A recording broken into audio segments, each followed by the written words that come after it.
But I tell you one thing's for sure though is like being stressed out like a busy work week. Really, it's more that's more physical more than physical tired. Yeah, Like your it brain gets is. tired. It's like Yeah. No, I after know. the you know it was it wasn't a bad week. It was just long. It was just one of those things. And oh god, it's freaking work stuff is unbelievable. You know. All right, I'm gonna take us Um, live. I gotta turn my phone down with this too. Mm. But the other thing too, though, was it was overall a fun week. I love this time of year with the football. Yep. No. Turn this thing down. So obviously obviously everything with the college football is really really good. You know, it was No, it's good. I'm not surprised Bama won that. I mean that team is just so freaking ridiculous good. It's Oh unbelievable. yeah. You know, um, but I'll tell you though, was feel bad for old Ohio though, Mary. I don't feel Wasn't bad feel for them. bad. Those John Hunt Morgan, last guy in Ohio had a tough enough time than Yeah. the Buckeyes did. That's for damn sure. But oh my God, my goodness gracious, we gotta wake up. Good morning, everybody. What's up, Good Jonathan? What's morning, up, Evan? Jonathan. Hi, Jacob's up too. Barbara, Ryan. Hi, Evan. Yeah, it's okay. Yeah, but I was gonna say, old John Hunt Morgan, last guy with had a tough time in Ohio Yep. than he did. That's a freaking sure. That was Yep. that Hey, was Allie good though. B. I liked your Hey, pictures from Gettysburg yesterday. oh, what's up, Allie? Glad you get to be on today after taunting us all day long with your Gettysburg pictures. I love seeing the Gettysburg pictures. Oh my God, especially this time of year is the best time to go to Yeah. because you can go. You know why? Because you can go to like the breastworks and you can see all the Mhm. stuff with all the bugs and all the shit that's in there. Yep. You can walk. Allie, I hope you get to walk around walk through the woods and stuff because that's what you got to do. Hey, Jim. Hey, Wayne. Good morning, guys. Good morning, guys. Good afternoon, strange sports lovers. Yeah. Or Ryan also refers to football as rugby with like protective equipment on. Yeah, before we jumped on, we were making fun of Ohio State, which I guess we have to finally let that go. But we have to say that, always throw a little John Hunt Morgan in there, get the morning going. Yeah, Jacob, you say John Hunt Morgan and like a good Ohio, and I appear. Exactly. that whole thing. Another guy who spent a night in Ohio jail, Mary. We talked about that. But, yeah, okay. Well, what about that? So how are you doing? You awake today? You good? Yeah, how about you? Yeah. Oh, little life. Saturday morning, pouring rain, cold. It's all good Saturdays stuff. are one of my favorite days of the week because we get up, we listen to the podcast, and we come hang out on here. Yeah, we get to drink beer in the morning too. Yep. Yeah. I got some good stuff today. So Bill was over, you know that, Mary. He brought me some Gettysburg from Fourscore, so I'm going to be drinking that for a little while. Beer I've never had before. Jonathan says, I love visiting the battlefields in the winter. You can see so much more. And he also says that you can pick on Ohio. Oh, good. Glad because we're going to do it anyway. So anyway, Ohio, they have a tough time with that. They're in for a tough sledding with those Chiefs, Mary. I'll tell you that. Browns, Ohio gives you permission. Yeah, that's true. That's true. Yeah, but, I have to say, I haven't been to I've been to Gettysburg once in November, and I did enjoy it because it wasn't like swelteringly hot and there were no bugs and stuff, and you can definitely see a lot more. I have not been to Chickamauga in the wintertime. No. I would love to go around the time the battle was fought because, again, you're able to see it how it was like when the battle was actually fought. I've been in like late spring early spring where there wasn't as much out. The trees weren't in full foliage yet, whatever you want to call it. So it's able to see a little bit more on Snodgrass Hill than what I was the next time I went, which was like. Yeah, they say like go visit the battlefields to the time of the battle, so you get a feel of it. Gettysburg in July and August sucks, but it's just hot. But you know what though? Like if you go, like I was there, I've been in November, I've been there in April. If you go there off season, like you can go, like you can follow the path of like the south of Lorraine's Floridians, and you can walk through those woods, and you can see the breastworks, and you can't see them in the summertime because they're all grown over. But if you go there off season, you can they're probably the best preserved breastworks at Gettysburg, and no one sees them because no one goes there that time of year. If you go anybody on here, especially you, Biddles. You're probably there yet. If she's probably still Yeah, there. she said it was really nice yesterday. There was no one there, so it was super easy to get to Yeah. places and explore around. Yeah, that's how it was. Actually, when I was there in November around the time of Remembrance Weekend, it was pretty quiet because I was exploring, like, I think on a Tuesday. I'm glad that Maine defended against Alabama better than Ohio. Yeah, go did on Maine Monday down night. east. But if you start at the Florida Monument right there on Confederate Avenue, and you walk across that street and you walk Yeah. through those woods, there's a path there. And if you walk through that path heading towards, like the battlefield area, Yeah. and you look to your left-hand side, you will see the most perfect, legitimate breastworks that are still there. And there you can definitely see them. And those aren't rebuilt, like the ones on Culp's Hill are kind of worn and weathered, and the lunettes on East Cemetery Hill are rebuilt up. But those are the best ones, and no one sees them because you can't see them in the summertime. It's impossible because they're up. The grass just grows right over them. But Allie, if you're still there, that's your homework assignment today. Go start at the Florida Monument, cross the street. The Rosewoods clown is hibernating, so you won't have to worry about him. So you'll be okay. You'll be okay. Rosewoods clown. But that's always good. But that's a good. That's what's cool about these. And you see we watched that video the other day, Mary, with Culp's Hill with Charlie Fennell on Culp's Hill, and he talked that about really some good. of the he's a good dude. He's a school teacher at Gettysburg Public Schools, and he's a battlefield guy too. But he talked about some of the original breastworks of Culp's Hill, and you can still see them too, but they're not as good. They're worn out because a lot of he talks a lot about how a lot of people don't visit Culp's Hill, and that's where all the locals go. But a lot of people still go. The best breastworks ever, by far, Mary, without a doubt, that I've been to is Kennesaw Mountain. Without a doubt. Yeah, you have to go there. Yep. Definitely post-COVID once the border opens again.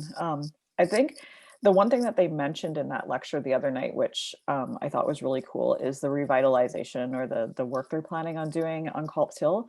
Because, and then, the guy did make mention, he said, be warned, like, try and get there before we do this work because it's not a very visited place. It's very, very quiet there. And he says that, with the quieter places, you can sometimes appreciate more.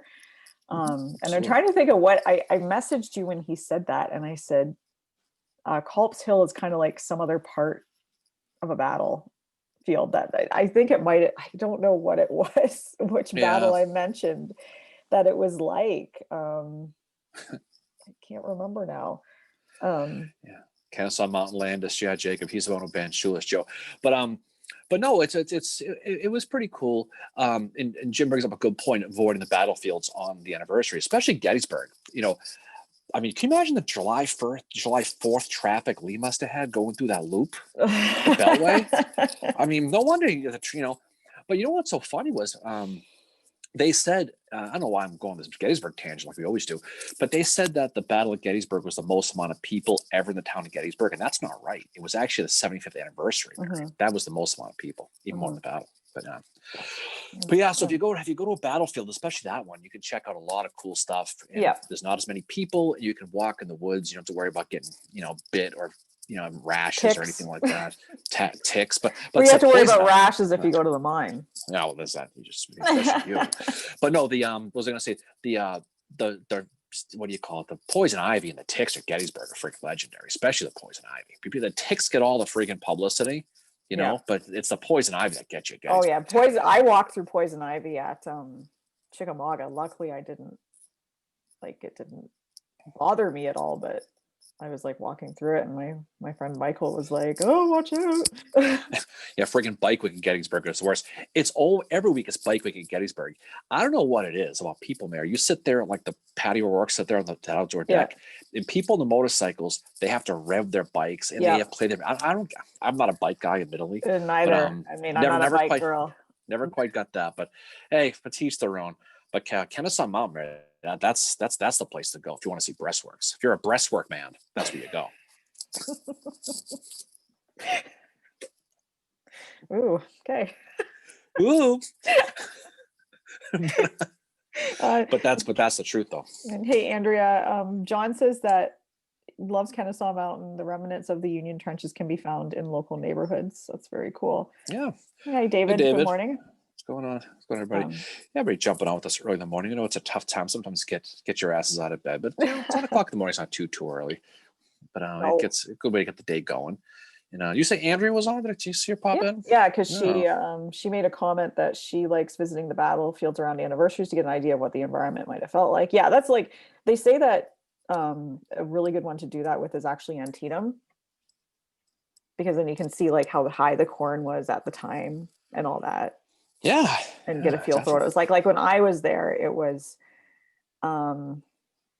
June, so I didn't have as much of an idea of what it was Mhm. like, and for some reason there was no corn planted, so Well, I it's seasonal. stood right in the middle of the fucking corn. I know a guy who got his ass lost in the cornfield last summer. Yeah, and I know a girl who was on the phone with you when he did that.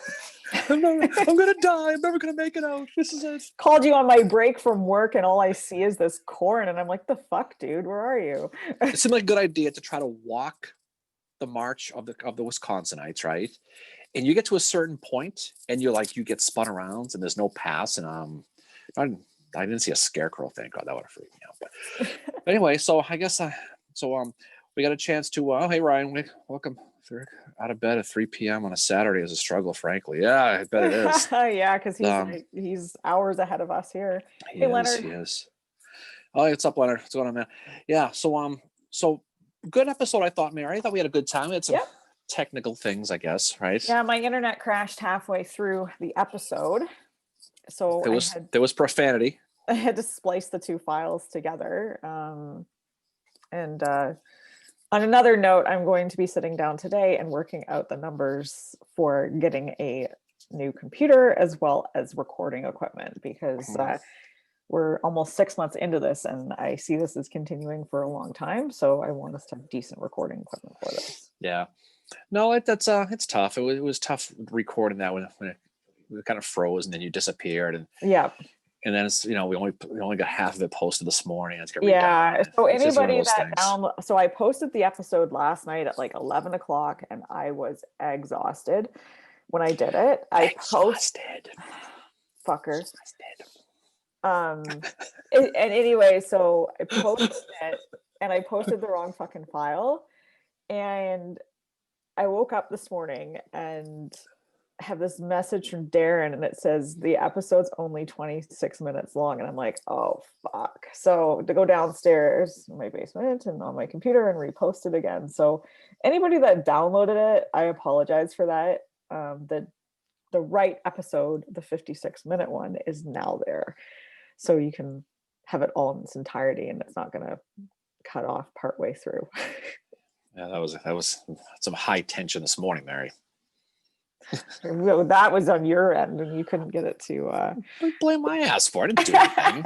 It's the benefits of not doing the editing. I'm fucking lived. I don't have to wear that. Ryan says there was some hashtag Team Carney love in this week's episode, so thumbs up. Yeah. Yeah, we definitely had to mention him just because of the core badges and all that, and just how Butterfield adapted that. And Carney's men, as we mentioned, had been wearing those badges for a while prior to the entire AOP having them. Ryan also mentions that Hooker and Carney were close before his death.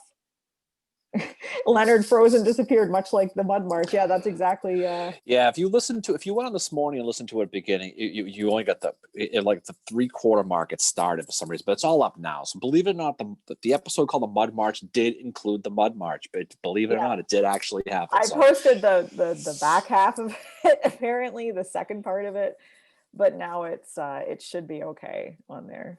Yeah, so sorry. Yeah. Hey, Amelia. Hey, nice back. So check it out. It was a good episode. It was a lot of fun though. But going back to old Ambrose Burnside for a second, right? Yeah. We kind of affectionately call him the Charlie Brown of the Civil War. Oh yeah, because he is. He really, really was in a lot of ways, because he's a guy who had every instinct to do well, but zero capability to do it. Yeah, I think like you and I were talking earlier this week. I think Burnside is a lot like somebody like Braxton Bragg or John Bell Hood. Like they are both, they're all very like intelligent, but when they get up on a higher level of command, they just can't do it. Like Burnside proved that when he didn't get the pontoons didn't show up, and his commanders are saying, okay, let's do this. Let's cross down here. We can do it. The river's low. He just couldn't think on his feet.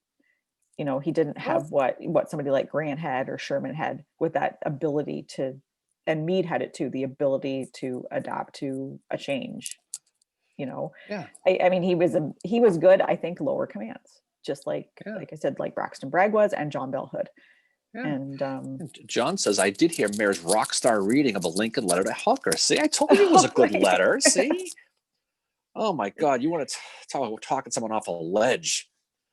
But I told you it was good. fucking Mary. I sat down before we recorded the episode because we knew we wanted to include Lincoln's letter in it, but I decided to take it and put a modern day spin on it. So I basically rewrote every single sentence in it. And I thought she did it well. And she was like, that sucked. I hated it. I'm so I'm like, no, it wasn't. It was good. I didn't hear it until we actually recorded. So I said, no, because you wanted to read it to me before, remember? Yeah. I said, no, I want to wait this one. Yeah. No, I did. Oh. But so Bragg. So I'm not Bragg. Jacob's gonna be going about Bragg. Yeah, Jacob, I saw you really appreciate Braxton Bragg. I listened to your podcast, and that was pretty good. So yeah, but no, so so Burnside, we kind of went back at the beginning again with Fredericksburg about his history. And he's a guy who unfortunately, he got that story where he got left at the altar by old Lottie Moon. Oh God. Can you imagine that though? And I wonder if and it's the first every time anybody's ever heard that phrase, no siree, Bob. Yeah, so I wonder if that's where that actually comes from, right? Maybe it does. but he gets left at the altar and she literally says, no siree, Bob, and runs out. I mean, I think that's probably most people's nightmare if you get married. But then she ends up being engaged to 16 different Confederate guys at the same time. Hence the name Lottie, right? And she's obviously living at the Bang Barn. Wow, I think she had her whole room at the Bang Barn. Exactly, she got her mail delivered there. But she ends up being a Confederate spy and gets arrested by Burnside, which you must have known. The smile in his face. You want to talk about a full metal jacket and the old pantaloons when he arrested her. He must have been so excited about that. But then he has that Spencer rifle he invents, but he sells the patent right before the war and loses Ryan actually mentions that. He has a question: was Burnside's carbine any good? It's not great on arms effectiveness unless it's an Enfield rifle or an Armstrong or Whitworth cannon. Do you know anything about that? Allegedly it was a popular rifle in the war. I mean, I don't know if it was a carbine, so it probably wasn't very accurate and probably wasn't very effective overall, but it was used. I mean, I don't think they call it the Burnside carbine. They may have, but I think they probably would have changed the name. But he it was something he would have made a lot of money on. I don't think it was it wasn't a long gun like an Enfield or a Springfield, but I think it was one. I mean, I think he would have liked to hold on to that patent. I think he would have made some money. Yeah. Right. Yeah, that's something Amelia might be interested in too, or maybe she knows a little bit about, because she knows a lot about patents. So maybe she knows something about what Burnside had and all that. But yeah, it sucks he got out of all that money. I've got some. He had money to fund AP Hill's money, so he had something, right? Jonathan said the carbine was good, and they made 100,000 of them. Yeah. So I mean, he lost it. He lost a ton. I mean, because carbines were tough to get at the time. You talk about the 6 Michigan over there with Custer, and you talk about Wilder's guys. They existed to a certain point.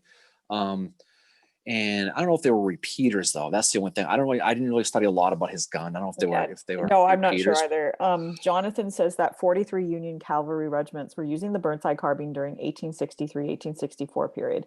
Additionally, 7 Confederate cavalry units were at least primary armed with the weapon during the same period. That's very interesting. Yeah, so it's a popular gun. These people know so much. I always learn something on these. That's great about it. No, but yeah, I knew it was a popular gun. I know, but he lost some bank. I mean, he did. He must have come from some money though, because he always seemed to have money. He must have had some. Well, he gave his family. How much did he give that guy that was out scouting? Ebenezer McGee. Yes, he gave him $1,500 as a spy. Can you imagine that? That's a shit ton of money at that period. Yeah, AP Hill was probably like. But you know what though? He gives that guy that much money to go across, and he comes back with real intel. He finds out the Rebs they're going to US Ford, not Banks Ford. So he saved that kid, whoever that guy was, saved a ton of lives. Yeah, a lot of money to give him, but it worked out well. He certainly got the bank for that. But Wasn't it interesting though, as we were studying that post Fredericksburg battle on the Confederate side, Yeah. how, you know, Jefferson Davis, who apparently was traveling all over the place at that point, he's down meeting with Bragg down in Yeah. Murfreesboro. Now he's back in Richmond meeting with Lee, and then Lee gives command of the battlefield to Longstreet because he outraged Jackson. Jackson pitches a fist. Jackson is such a whiny bitch at times. Like, really? And so he was not happy about it, unfortunately for him. But it goes to show some of the dynamics of the generals were not just on that Union side. We talk about Rosecrans and Grant and all these guys, but I mean it's just as much. But there's Stonewall, Mary can't talk about Stonewall. Oh well, you know what? I'm going to talk smack about Stonewall. By the way, I have a new chair. Yeah, look at this. Almost the same chair. Yeah. See my flag though? Fighting my mass souls right there. The flag? Yeah. 15th Mass. 2nd Mass, Gettysburg. I got a girl gamer chair and I'm not even a gamer. Oh, look at that. Here you go.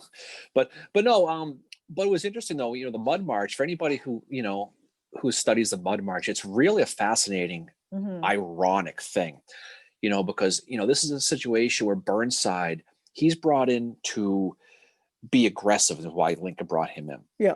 So he wants to be aggressive. He shits himself at Fredericksburg, admittedly, right? Yeah. He wants to, but he sees an opportunity to attack again and wants to attack. That whole fiasco with John Cochrane and John Newton, and Halleck spilling the beans to Lincoln, and Lincoln's like, tell this guy he's not going to fucking go. Yeah. And they waste that beautiful spring weather, that Indian summer type, whatever you want to call it, weather, where he really could have attacked. And then once he starts moving, it starts to pour. You know what happens with the Mud March? They finally get back. The second they get back, it turns nice again. Yeah. That would be one of those isn't meant to be things. Yeah, I know. And like just all the how bad the morale was at the time too. Like what I really took out of this episode was just that the AOP seemed one step away from completely falling apart. You have soldiers writing home that say they don't want to fight anymore, that they want the war to be over. You have the generals going against Burnside because they've lost all confidence in him, and it just was such their food is not good. The rations, they're living off hardtack and salt pork. Meanwhile, on Christmas Day and New Year's, the officers get to have they're up there eating turkey and roast beef and all this other stuff. Well, the soldiers are they had Krispy Kremes, I heard too. They get delivered. Overrated. But you think about just the human psychology with this. You lose the most lopsided battle of the war at Fredericksburg. Yep. So it's December 13th or so. You're sitting there. You just got whooped really, really good. Now it's cold. It's coming into that Christmas season. You're reminded again, like we mentioned in the Christmas episode, you're longing for home. You're miserable. It sucks, and then you have questions about not only your general, but your generals ahead of you have questions about the general. So everyone is miserable. Everyone is. So and we talked before about the overall low point of Lincoln at this point, right? Yep. So you think 2020 was friggin' bad, Mary. Think of 1862 for Lincoln. Oh, right? it was horrible. I think it was just I think that was the lowest point for the Union during the Civil War, was that time, 1862. But I mean, they do have Stones River. But that was the mirage. That was the exception to the rule, though. It was, right? Yeah. But Stones River was really it kept things going in the West. Well, not according to Grant. Well, Grant can. I know, but Grant can go sit in the corner. Exactly. No. But you're coming off of those battles in '62. You're getting the really bad news from Grant and Sherman over there in Vicksburg now, because this whole thing with Holly Springs and Chickasaw is all hitting at the same time. Yeah. You've got Fredericksburg, which is a legitimate kick in the balls, right? For the Union. Oh yeah. Throwing the whole thing with Willie, that all that personal stuff Willie you have Lincoln to do with that year. Away as well. Now you're getting into the new year. Now you're starting it off with the general that you went to bat for, but he didn't want the job 3 times. Takes the job, and then he gets stuck in the mud, right? Yep. And that leads into bringing in Hooker, and that leads to Chancellorsville. Yep. So if you're Lincoln, you're like, give me a fucking break. I mean, it just you can see, I think, in that, for a guy who got shot it's something saying that 62 was his worst year, Mary. It Yeah, really is. yeah. It's hate to say it, but that 6 month period between mid 62 to mid until the Gettysburg campaign. Yeah. And that's why we talk about this whole Gettysburg-Vicksburg thing. Yeah. How psychologically important Gettysburg was. It was. And when you think about Chancellorsville being a loss as well, but the thing that happened after that loss is the morale stayed up just because of what Hooker did. So I have always been Team Hooker. Well, I shouldn't say always. Ever since I did episodes about you should make a sign with that and walk Goderich with the time. Hashtag Team Hooker. Just had Team Hooker. You'll get some looks probably. Yeah. I'll go do it outside the old. You'll probably end up. I'll go do it outside the old Bang Barn that used to be up. Do it in Ohio. Like me and John Hunt Morgan be in jail for Ohio for a night, so that'll be good. Yeah.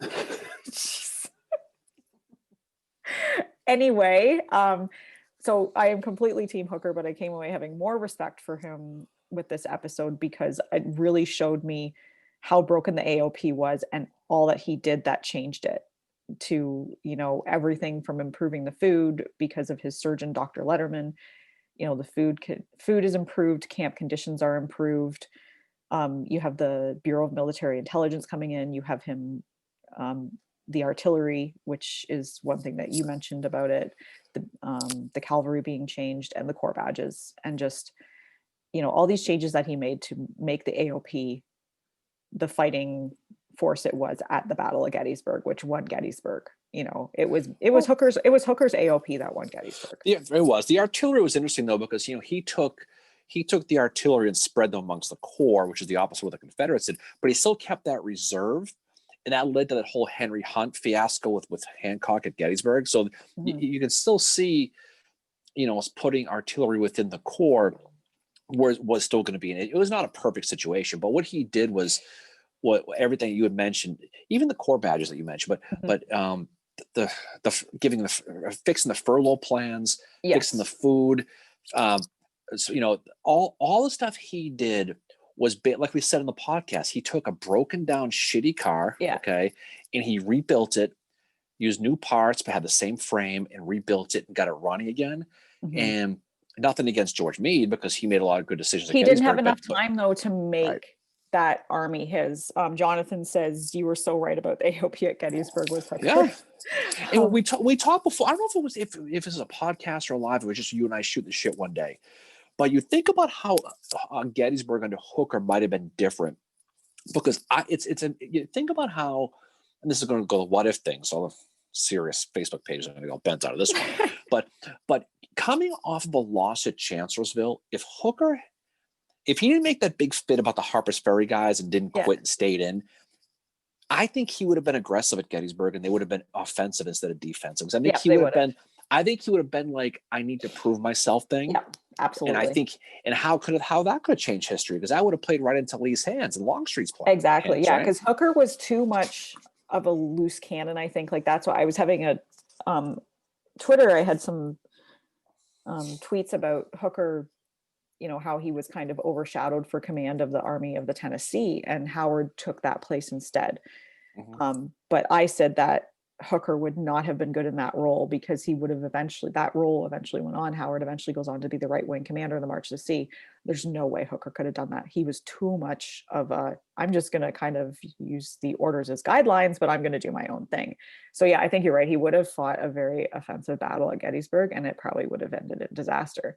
So I think that's why I say like George Meade was the right person to have. Like he's like, you could say George Meade is the greatest general in the East. That's I mean, what would Gettysburg even happened there? I mean, would have been a long Pipe Creek battle. Would have been. I think Hooker would have been offensive. I think he would have come off Chancellorsville with something up his ass. He wanted to fight. I think he felt he had Lee beaten at Chancellorsville. I think if he pressed it, I think he thought he had the opportunity. Yeah. So I could see him being extremely offensive, or as you say, offensive, at the Battle of Gettysburg, if that's what the battle is going to take place. So it's funny how history is, right? It's just and but then the question is, Lee finding out that Meade's in charge, now he sees that he's probably going to be defensive, so maybe there's an opportunity for him to be Meade. So it's the chicken and the egg thing. Meade being in charge led Lee to become more aggressive, versus if it was Hooker, he probably wouldn't have. So what would even happen anyway? So that's what happens with this, And if that battle doesn't happen, you know what happens? Gettysburg is a town that no one's heard of. It's like any Exactly. other town in Pennsylvania. Yeah, no, I mean, I think it was like they had the perfect thing there with Hooker's AOP and Meade commanding it. Hey, Christopher and Leonard, better than Omer, sacrilege. I do Yeah, think that's. I do think Meade is more talented than Oliver Otis Howard. Well, I mean, he was. I mean, he Meade was was. a different. He was. I mean, Like, Meade Howard was is a different not the guy. best the Union Army had, but he's my favorite general for many different reasons. There's a few funny comments here. Many different reasons, she calls it. He has nice hair. Yeah, John says, Andrea, careful, Mayor is so over Grant. Plus, Jesse told him to sit in the corner. I'm not really, I should say, I'm not, I don't hate Grant. I still have a lot of respect for him. He's not my favorite general, admittedly. I mean, there's others that I do like better. I think Grant was great, but I think he was fighting, always looking one step ahead politically what he was going to do. He right? Absolutely There's no was. shame in that. The thing is I said this last week on the live. So like Grant is up here, but then you have people like, like Rosecrans and Howard and Hooker and some others that are down here. I just want them to be up here with Grant because they had successes as well. And Darren, you made a really good point in the live last week. You said, yeah, you were right. Let me record that. Wow. What did I say? I'm sure I said you were right once. Let me make my usual flawless logic, I forget what I say. So what was it this time? What you said was that how was what Howard did any worse than what Sherman did at Chickasaw? Yeah, that's very similar. And look at the treatment, but it's how they all come out of the Civil War, right? Like, I mean, well, I think he had a chance to redeem himself, and I think Howard really didn't. I think Howard was put in the corner. I mean, he was. I mean, well, he's in charge. Like it's such a shit show being in charge of an. You know what though? If Sherman doesn't put OO in charge of the right wing, he disappears into historical obscurity, right? Yep. That's the end of him. Think about how often I know Sedgwick got killed, but how often do you think about even Slocum, right? How often do you think about George Sykes? Whatever happened? Do you know that Sykes is only one of two corps commanders to not have a statue at Gettysburg? Yep. You know who the other one is? It's not Sedgwick. Sickles. That's right. Although he could say the whole battlefield was this, but there was actually a movement to get a statue built for Sykes, but when it went to the state legislature, they called him John Sykes. And it's had his name even screwed up, and so that's how it happened. So it never got done. But I think, there's some good points to talk about it here. Is the fact that how things could have changed, and it's a fun rabbit hole to go down. It's a good one of those, like I said, sitting in a bar having a couple of drinks, the weather thing. If Hooker stays in charge, how aggressive is Lee?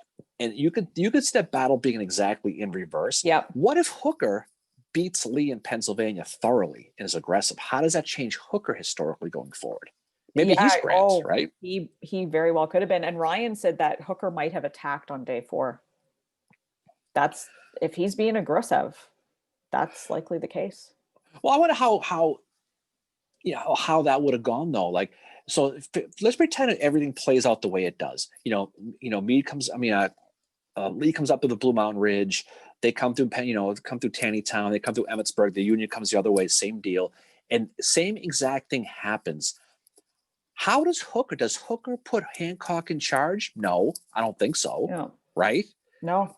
He's going to send Reynolds in realistically, but Hooker and Reynolds not so much. That's the problem. Is like Hooker just. Right? I mean, Hooker's got talent, but oh my God, he just, like you say. So here's runs one. His mouth does off he send Sickles in first because he's his buddy? Yep. Right. Absolutely.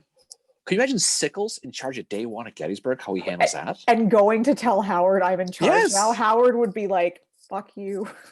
But it's just funny. The one and only time the man swears. And what's funny about it, you think about it, that's that could have legitimately happened. Yeah. And who knows if it would have, but it could have. Yeah. Exactly. Yeah. Because Meade, that actually is a really good point. Oh, look, you're right again. Ooh. Make another mark. But think about and one of the things Meade shit all over Sickles for in the Gettysburg campaign was how slow he was. Yeah. Like the wagons. So would he have been more aggressive going with Hooker? Who knows? Exactly. But you I know. but I think And then it Meade still in charge of the Fifth Corps instead of Sykes, right? Mhm. So how does that play? That's the thing that's cool about this. When you sit around Oh at home yeah. and the power goes out, Mary, this is what you Yep. think about, Yep. right? You do, Exactly. right? And so you think about how things could. It's you know what, I know it's not what real historians do, but it's fun I to know. I imagine want and that to just think stop. about I it. You want know, that thing about the what ifs, that stigma behind them to stop, because it gets you talking. It shows how how you know a subject, and it also, I think, helps you understand the real history better. Because if you look at what happens at Gettysburg with Meade sending in Hancock, I Mhm. don't think Meade really has anything against Howard, but he doesn't know who he is. He knows Hancock. Hancock is his friend. Mhm. Reynolds, his other friend, is dead. He's going to send Hancock in because he trusts him. That's, you apply that to Joe Hooker with Sickles, absolutely true. Yeah. I think that would, well, I shouldn't say it's absolutely true, but that probably would have been the case if we're looking at what Meade did and applying it to Hooker, because Hooker did, admittedly put his friends in high up places. Although he I didn't mean, get it's Charles hard. Stone to be his chief of staff. That's true. With that one, you wonder how though. I don't think Hooker would have stayed back, and I think he would have gone up front though. It's just that, like I said, it's a fun thing to do. It's the whole thing is all bar talk, but that's what's fun about this is that it just it didn't happen and everything happened the way it did. But it is. I think it's pretty cool to do that stuff. Hey, what's up, Conforti? You could see on. But no, it's fun. But um, but I guess going back to the Mud March, Mary, so we're Yeah, going to talk about when that. there are some comments here. Andrea told me to go home, and Ryan She said take said, my "Go home, sword. Canadian." Yeah, yeah. Allie B That's said awesome. she wouldn't put Hooker on the same level as Grant. I don't know that I like, actually, I don't know that I would either. I just don't like that Hooker's just known for Chancellorsville and not Well, for Andrew's right. The what okay. if with the see, there's good what ifs and bad what ifs. Yes, The yeah. worst what if of all is the what if Stonewall was at Gettysburg, because the reality was there'd be no Gettysburg if Stonewall didn't get killed. The only reason why Gettysburg happened is because they split that Confederate Corps into 3 corps. They were all spread out, and they had to bring them back to a central place. They would not have ended up there. There's no one will convince me otherwise. But I think that's how it is. So the Yeah. Stonewall thing is kind of silly. But I think what if Burnside clearly didn't want the job. But what if he doesn't retire? What if he doesn't resign too? I think he would have Mhm. had to. He Yeah. had too many enemies, and he Yeah. did that whole, Special Order Number 8 to get rid of almost his entire general corps, wanted them all gone. Mhm. So he was, at that point, he was paranoid. He was beaten. He was embarrassed. He was paranoid. Yeah. What was funny was he took full responsibility before the Mud March, right? Yep, he did for the And joint then committee, because the joint committee right, came down there. but then afterwards, he still tries to blame everybody. So Yeah. he still resigned, but he says, I'm going to take down Hooker. I'm going to take down all these guys with me. I'm going to take down Cochrane. I'm going to take down Newton. He's going to take down every single one of them. And it just didn't work out. And then he wanted Halleck and he wanted Stanton gone too. Yeah, like, and He's probably right about that, though. he totally calls them out in a letter.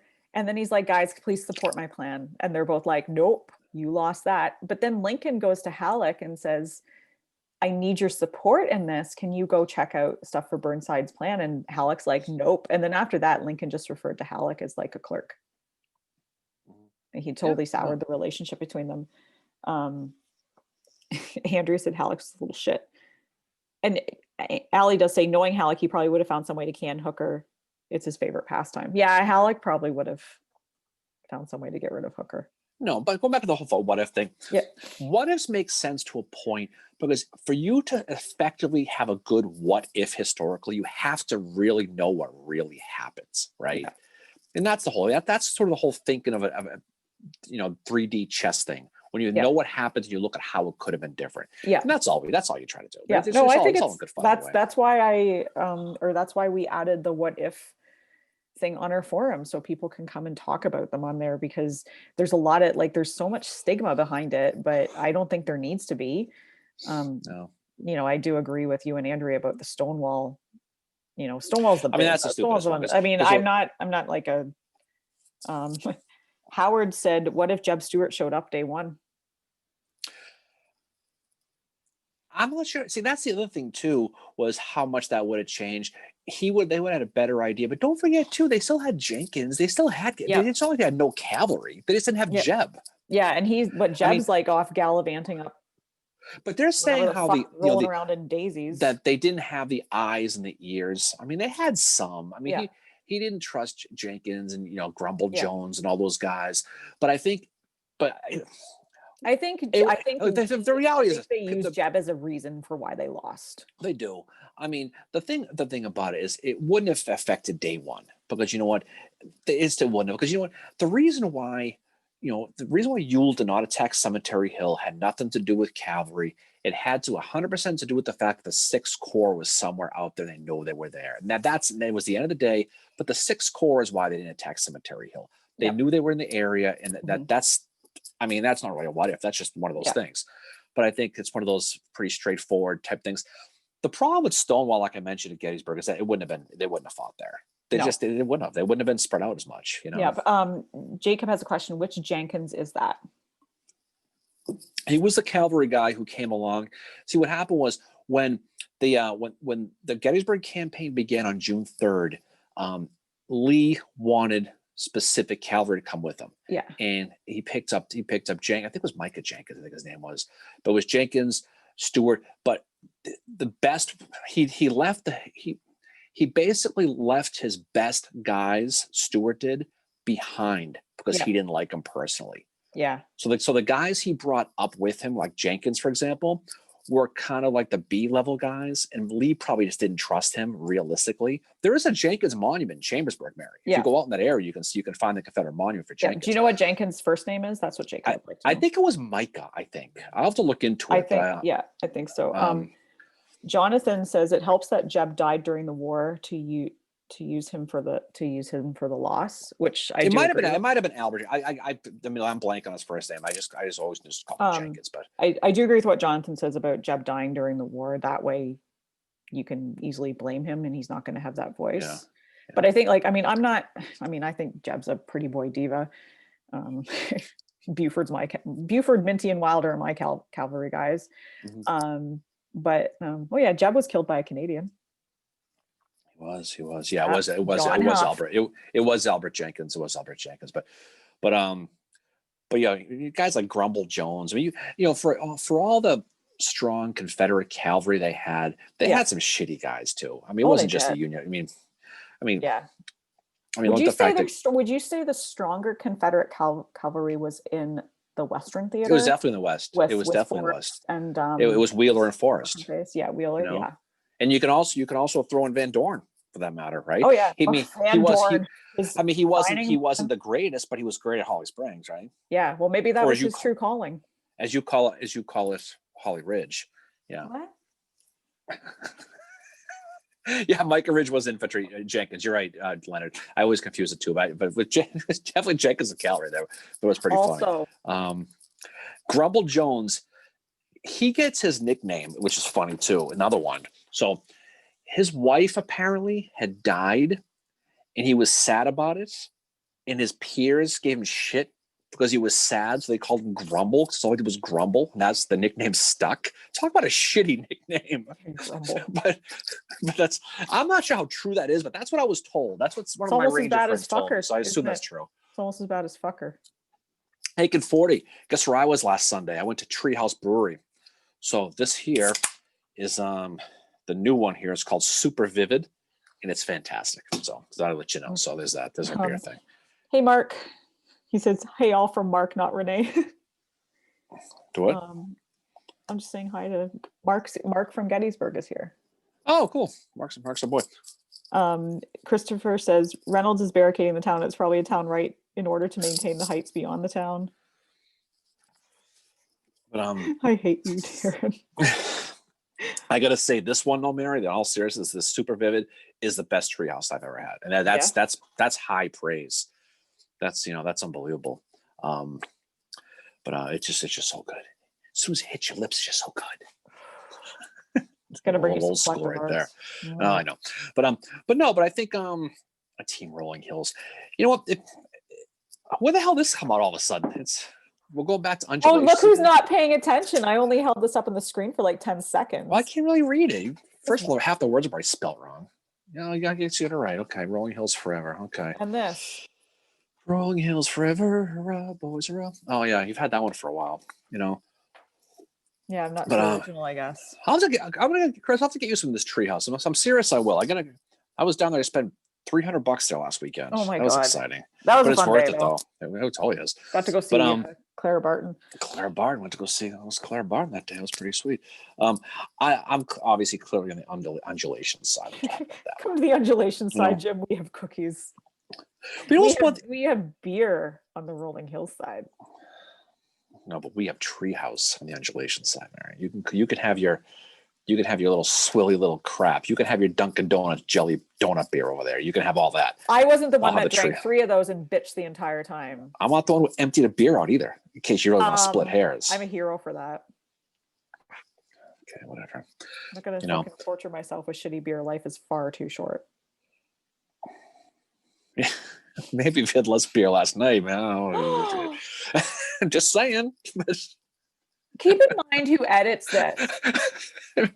That's why I was 24 minutes this morning on the fucking podcast. I'm just saying. So about Burnside. What? I'll remember that. Oh, okay. You tell me what. Oh my God. But it was one of those things. But you Burnside, like I said before, had a real shitty story. And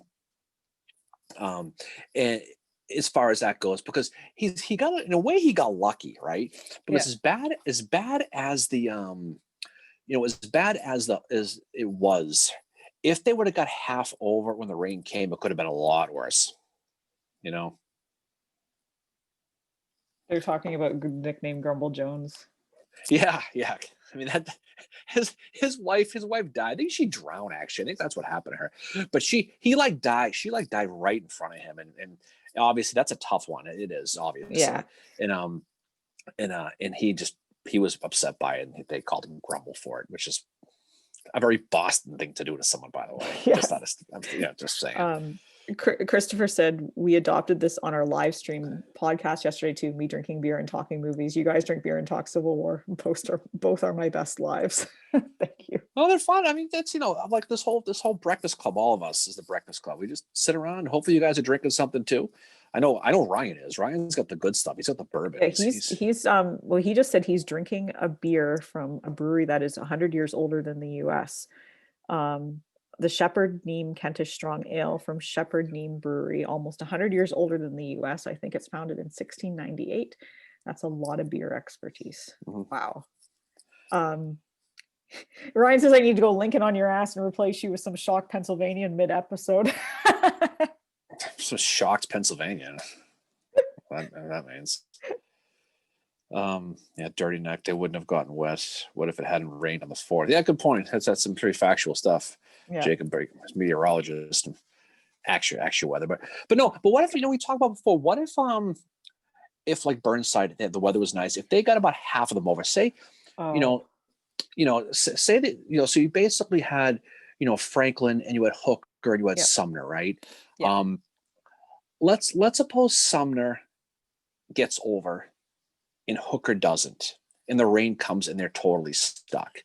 They would have got annihilated, right? Exactly. Yeah, we would have, because they had gotten wind, because like we mentioned Ebenezer McGee, the spy. They knew that the Confederates, they were coming, but but they were going to the wrong place. They were going to a different fort. Yeah, they would have got stuck, because they talked before, because Pickett did finally make it to Banks Ford, and he was able to use artillery and fire over. But they saw those campfires, right? Yeah. And so they were there. He would have lost an entire division, or at that point, a grand division. Mm-hmm. If they got 2 out of the 3, they might have lost that entire AOP. That might have been game it in the East right there. It would have been. I was really thinking about that after we listened to the episode this morning.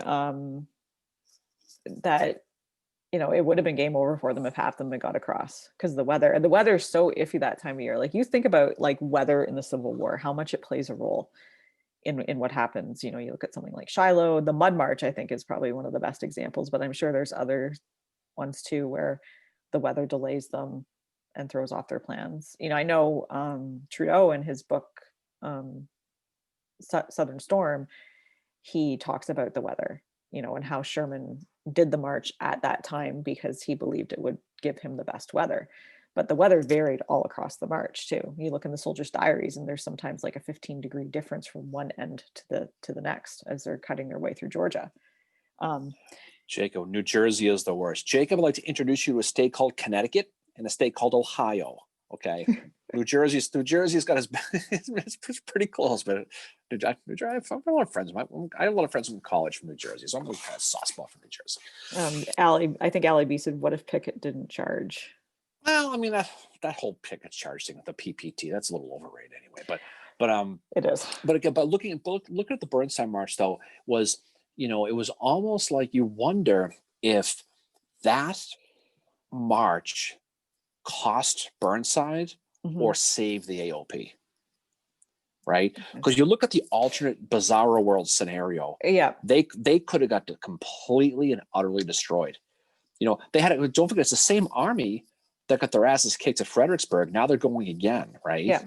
There's no guarantee that Burnside, as aggressive as he wants to be, crosses that river and has success again. And if they're on the other side of the river and they're trapped, right? Who knows, they're right? Fucked. They're fucked, especially if like half of them are, as you said, if half of them are on one side and on the other, you know, like they can't do anything. But, you know, it just seems like the perfect storm is happening. You know, not only do they have shitty weather, but then they don't have enough pontoons.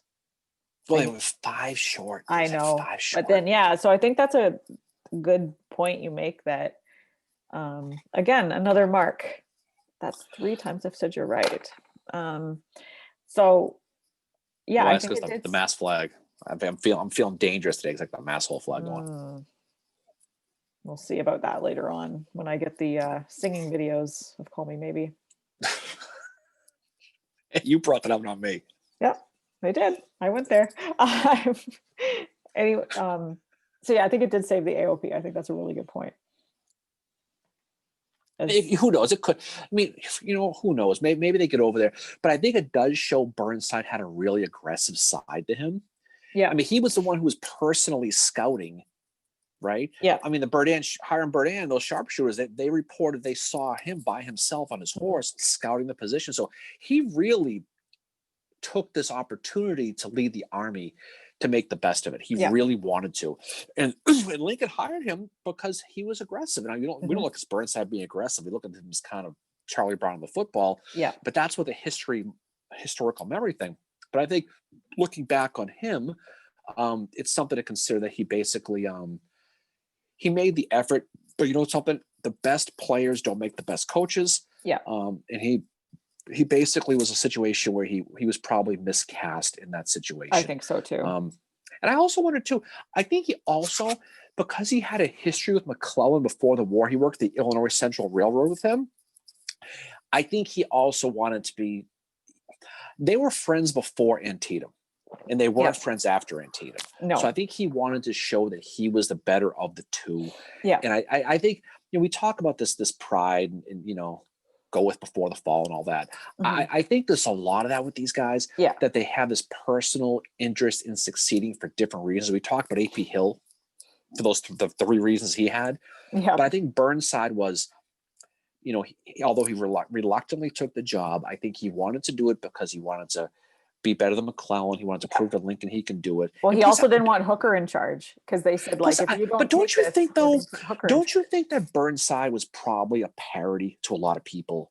I mean, going back and forget the whole Lottie Moon wedding thing, but just the fact that don't you think people kind of thought of him as being kind of clownish? I think he probably was kind of like the AOP clown. Yeah, I think he didn't have like, you know, he's not up there with like Reynolds or Meade or anybody like that. And Ryan does make, he says that Burnside's a brave guy. Lieutenant Burnside went toe to toe with Apaches in his youth under Bragg's command. Yeah. No, and no one's going to doubt his bravery. I mean, he certainly. I mean, there's no doubt that this is a dude who wanted to fight. I mean, he was fixing a fight. Yeah. He just whatever it was, he was that quarterback who threw the interception at the wrong time every time. He just was not. He's like Braxton Bragg. He's not good commanding an entire army at all. Well, I think, you know what though, the difference between Braxton Bragg though, I mean, there's a lot of Bragg had a lot of issues, Yeah. mental issues. He had a lot of stuff going, but Yeah. I think Burnside was kind of this. I don't want to say fake bravery. I think he wanted to be tough, but I think deep down he knew that like when you go to do a presentation Yeah. for work, or in your case, you're going to make the blizzard over there at the old DQ, at the kindergarten DQ. When you don't feel 100% confident in what you're doing, in the back of your mind, like, I'm probably going to fuck this up, and then you tend to fuck it up. Yeah. I think with Burnside, that was a lot of it. I think he wasn't. I think he was unsure of himself, which is why he didn't want the job to begin with. Yeah. But I think he felt like, okay, I got to do my best, but I'm still going to probably screw this up. Yeah. And it's a self-fulfilling prophecy with him. It is.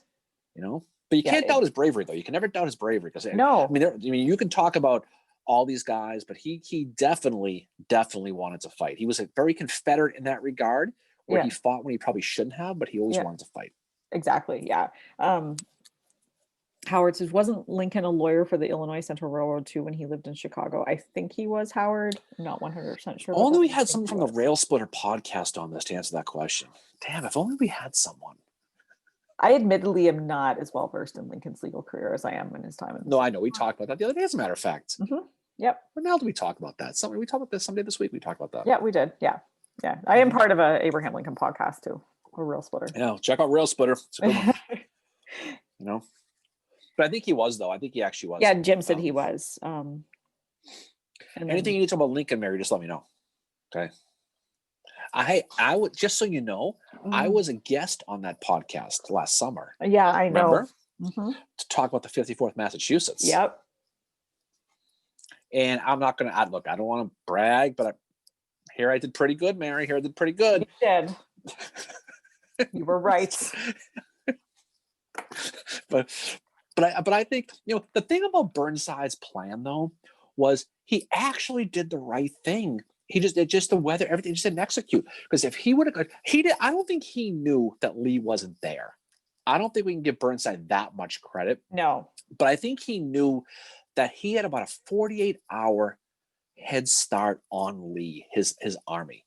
And I think he knew they were still spread out. And I think he thought that maybe they would have gone into winter quarters, so there was an opportunity. What we don't know about Burnside, though, was going on in his head.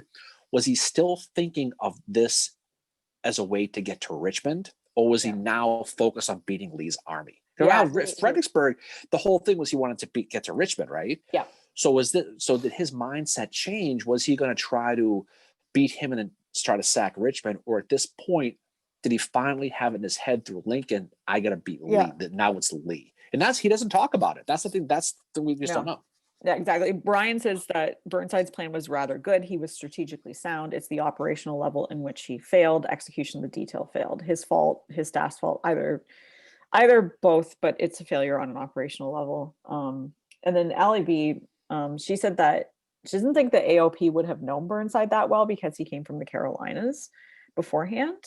They probably looked to him as an outsider, and they just dealt with him as an outsider from Pope, and that shit didn't go well, so they're looking at how Pope was when he came from the West, and now they're looking at Burnside that way. So that could have been. Yeah, but he'd been there for a little while, though. He'd been there since Antietam. She's probably right. Yeah. Because people, God, you could be there 100 years. And people where I live right now on Cape Cod, I could be born on day 2 and I'd be an outsider, but who knows? But he'd been there for a while, and he did have success at Antietam. Mm-hmm. So he was a known commodity, but it's tough. She's probably right. It's tough to say. I'm sure there are some people, the Iron Brigade people, probably didn't look at him as all that well, realistically. Yeah. Well, you look at somebody like Howard that has been in the AOP for how long, and he's commanding the 11th Corps, and he's just not accepted. But that is a complete personality. That was a little different. That was a different. He's coming into like all these free thinking Germans, and he's this like kind of.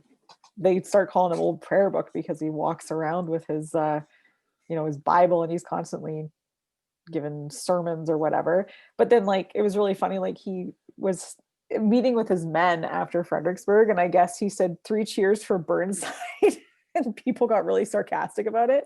So Howard wasn't involved in the whole like let's get rid of Burnside. He was like, who's ever the commanding general, I'm going to listen to him, and I'm just going to be a soldier. Well, just think about the fact that after, when they were finally marching back to Falmouth, Virginia, Well, the Union guys were chanting, chanting the hell with Burnside, the hell with Burnside. Yeah. Like people would chant Yankees suck at a Red Sox game. I mean, that's how, I mean, they were. I mean, so I think from the soldier level, they want to be protected. They want to be put in the right situation. And these guys just spent the last couple of days literally freezing their asses off, watching their horses die and mules die en masse, drowning in mud. Yeah. But you know what? When the thing started, the march started, a lot of the guys were excited to finally move. Oh, because they had been in camp for how long? Like and for some inexplicable reason, they destroyed their previous camp, right? Their huts they built, they destroyed them. So they came back to literally nothing. So it was kind of an burn the bridges situation, what they really did. Mm-hmm. Hey, you can't doubt him for being aggressive, though. I mean, that's the thing. I mean, he was a guy who wanted to fight. I mean, you look back at Mexico, for example, right? Yeah. He finally gets to Mexico like the day after the fighting stops. So he's kind of like, oh my God. It's like he's just under a belt. He's one of those dudes. Everybody knows someone like this who is just the shittiest luck at the worst time. Oh, yeah. That's who Burnside was. Exactly. The Charlie Brown, as you say. A lot of it he brought upon himself, but a lot of it was just life in general. He was just that guy. He was that guy, Yeah. I mean, Sherman had that too with the Mexican War. He's sent out to California and he wants to fight and he's stuck in fucking California. But hey, he discovers the gold, right? Uncle Blingy. What did people say here? Ryan said Burnside's a Bull Run veteran as colonel of the 1st Rhode Island. 2 companies armed with Burnside carbines. I mean, they did use his gun, right? Yep. He didn't make it. Speaking of him, he is buried in Rhode Island. There, he's right over the spring, right in Providence, right over the border. So I'm going to go visit him soon. Yeah, it's fun going to visit those graves for sure. I love this. I love visiting the grave sites. That was fun going to see Clara Barton. Oh my God, there's nothing. I mean, it's so funny. Was just going to these places and just firing up a cigar and sitting there, and I'm sitting there and I'm smoking my cigar at Clara Barton's grave last weekend.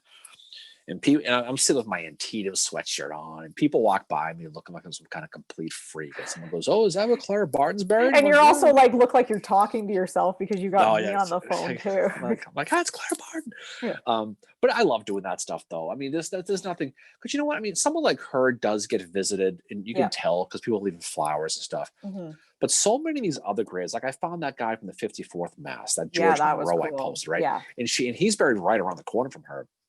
And like a lot of people, I'm sure on this live, if you're like me, you'll stumble into an old cemetery, you'll walk around and look for the GAR plaques, and you'll look. Yeah. What I do is I'll take a picture of the gravestone, and then I'll go home and I'll research them, and I'll see where they fought, who they were, and it's just it's always been a passion of mine to do that stuff. And so people like that, it's fun. Too. I always write down when I go to Johnson's Island, I always write down a few names of the men that are buried there just to research them. And the one guy I wrote down, I found out that I couldn't find much about him, but I did find out he was in his 50s. So he was would have been one of the older men fighting in the Civil War. He fought in Arkansas and he was taken prisoner probably, I'm thinking, around the time of Lake Chickamauga. Anyway, he ends up dying at Johnson's Island because obviously he's buried there. But some of them, like he was one that I thought I would find a lot and I couldn't. Like I couldn't find out if he was married. And I was using Ancestry to do some research about him. I couldn't find out if he was married, if he had kids, any of that. So who are you talking about now? This guy that I researched from Johnson's Island. I wrote his name down. Was he Confederate or Union? Yeah, he's Confederate. Yeah, Confederate. Oh, so Ancestry and eHarmony are the same website for them, so you can probably just figure that out. I'm sorry. Was that out loud? But anywho, but so John, you mentioned take a beer and pour it out on the grave. But so I did that. I did that at Chamberlain's Monument in Gettysburg every year until I got bagged by a ranger for having beer in the battlefield. That was a whole fiasco. That happened to me one time. Yeah, I've never done that before. Well, I'm trying to explain to this woman, this ranger, the whole story, and she wasn't having it. I'm like, okay, fine. The Ancestry thing is hilarious. I just come on, the war's over, people. Lighten up. It's over. I thought it was funny.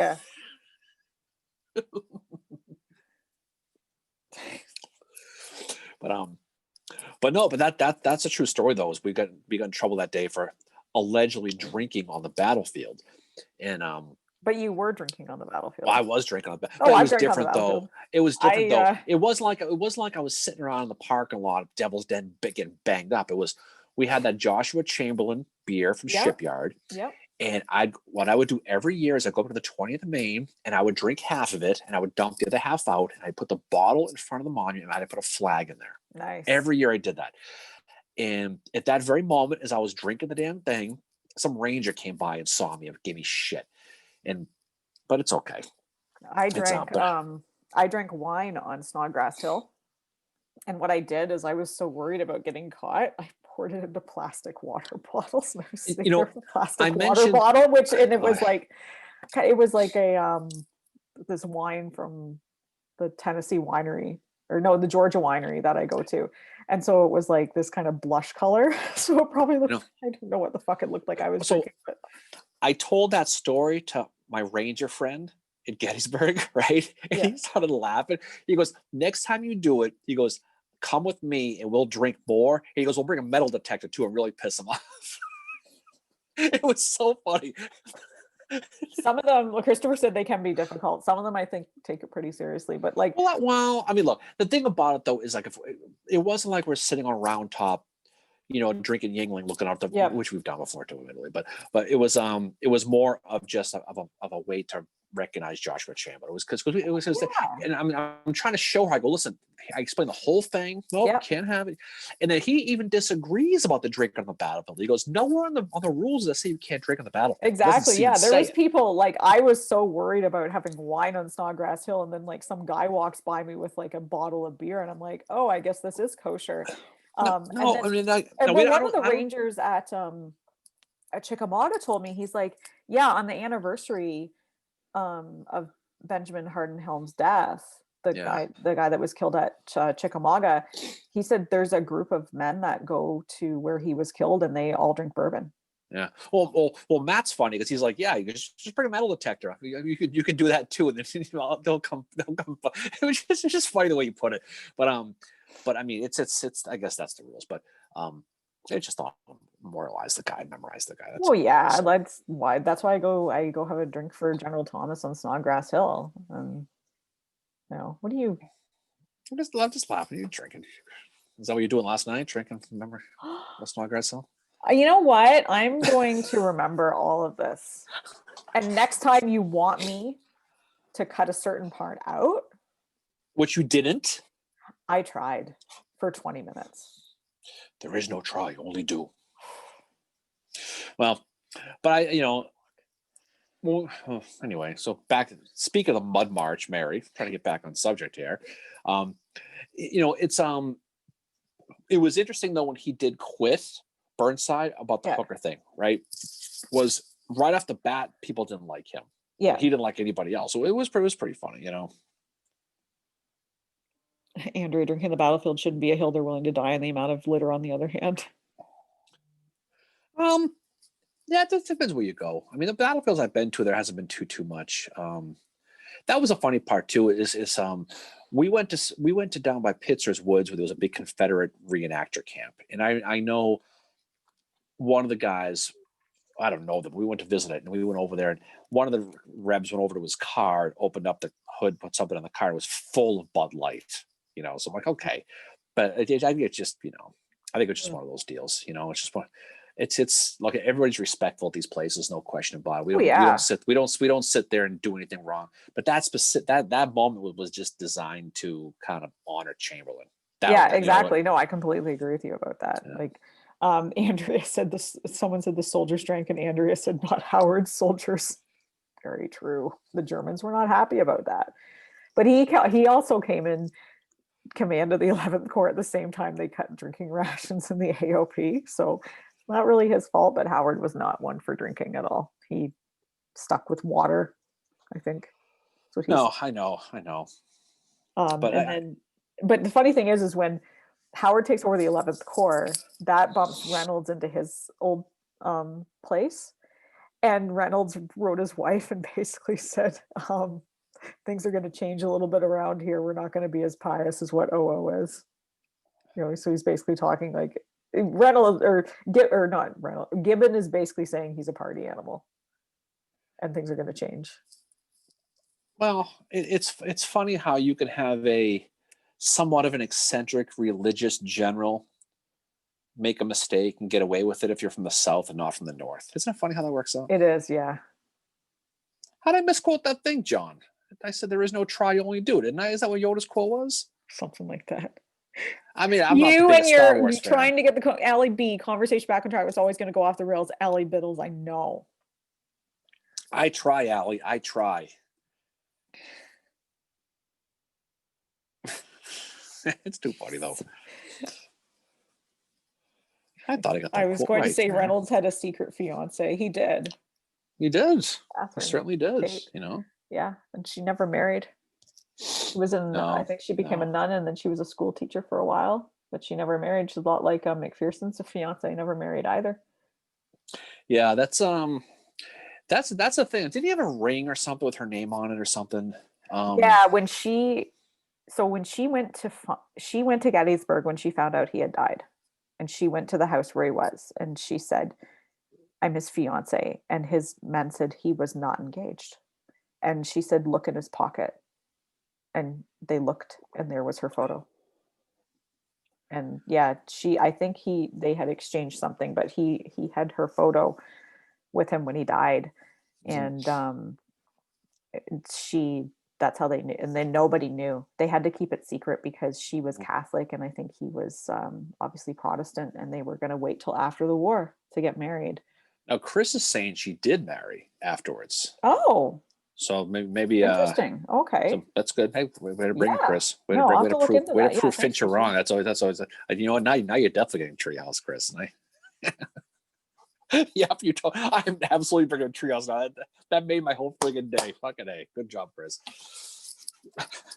You are shitting all over me. This Facebook Live. You're accusing me of. I read that. And I'm like,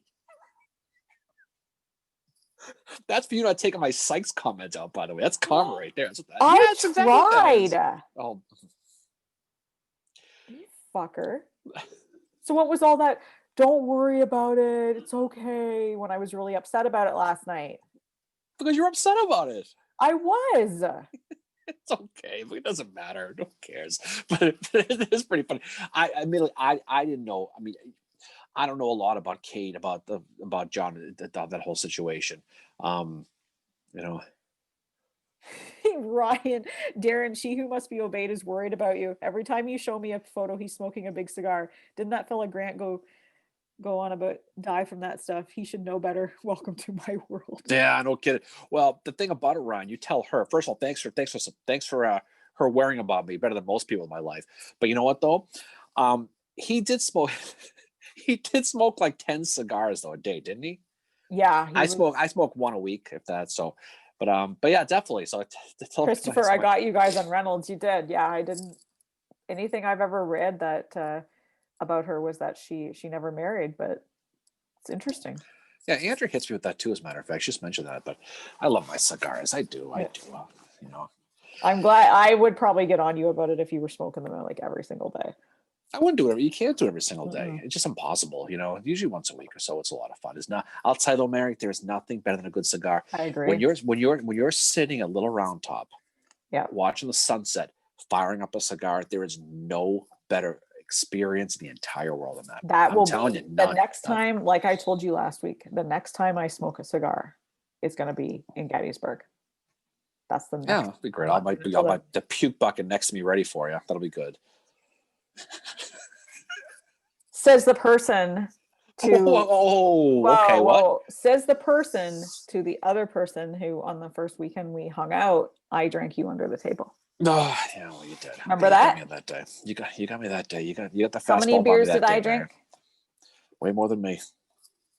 And then I get this message next morning, "Are you okay?" "Oh yeah, I'm fine." And then I proceed to do the same thing the next day. Now you kicked my ass that day. Yeah, I did. Wait, what was that? You did. You got me. You know what, Andrew, playing taps around time. Yes, that's really cool too. My friend Justin, who I went to college with, actually I didn't go to college with. He was at a rival school at the same time I was in college. He is part of the Baltimore Philharmonic, and so he's part of that 100 Nights at Taps. Yeah. And I hang with him when I go to Gettysburg, and he does that. But hearing taps, but if you go there just right, Mary, Andrew, everybody else, you can have your cigar and you can listen to them play the taps while you're smoking it. There you go. Christopher says regarding the Reynolds story that it was brand new news, at least from July. The last promise was just if he was to die, that she would practice her religion. Mistakenly, others added that it was she never to remarry, but she did follow her religion. She left it, and sometime later she got married.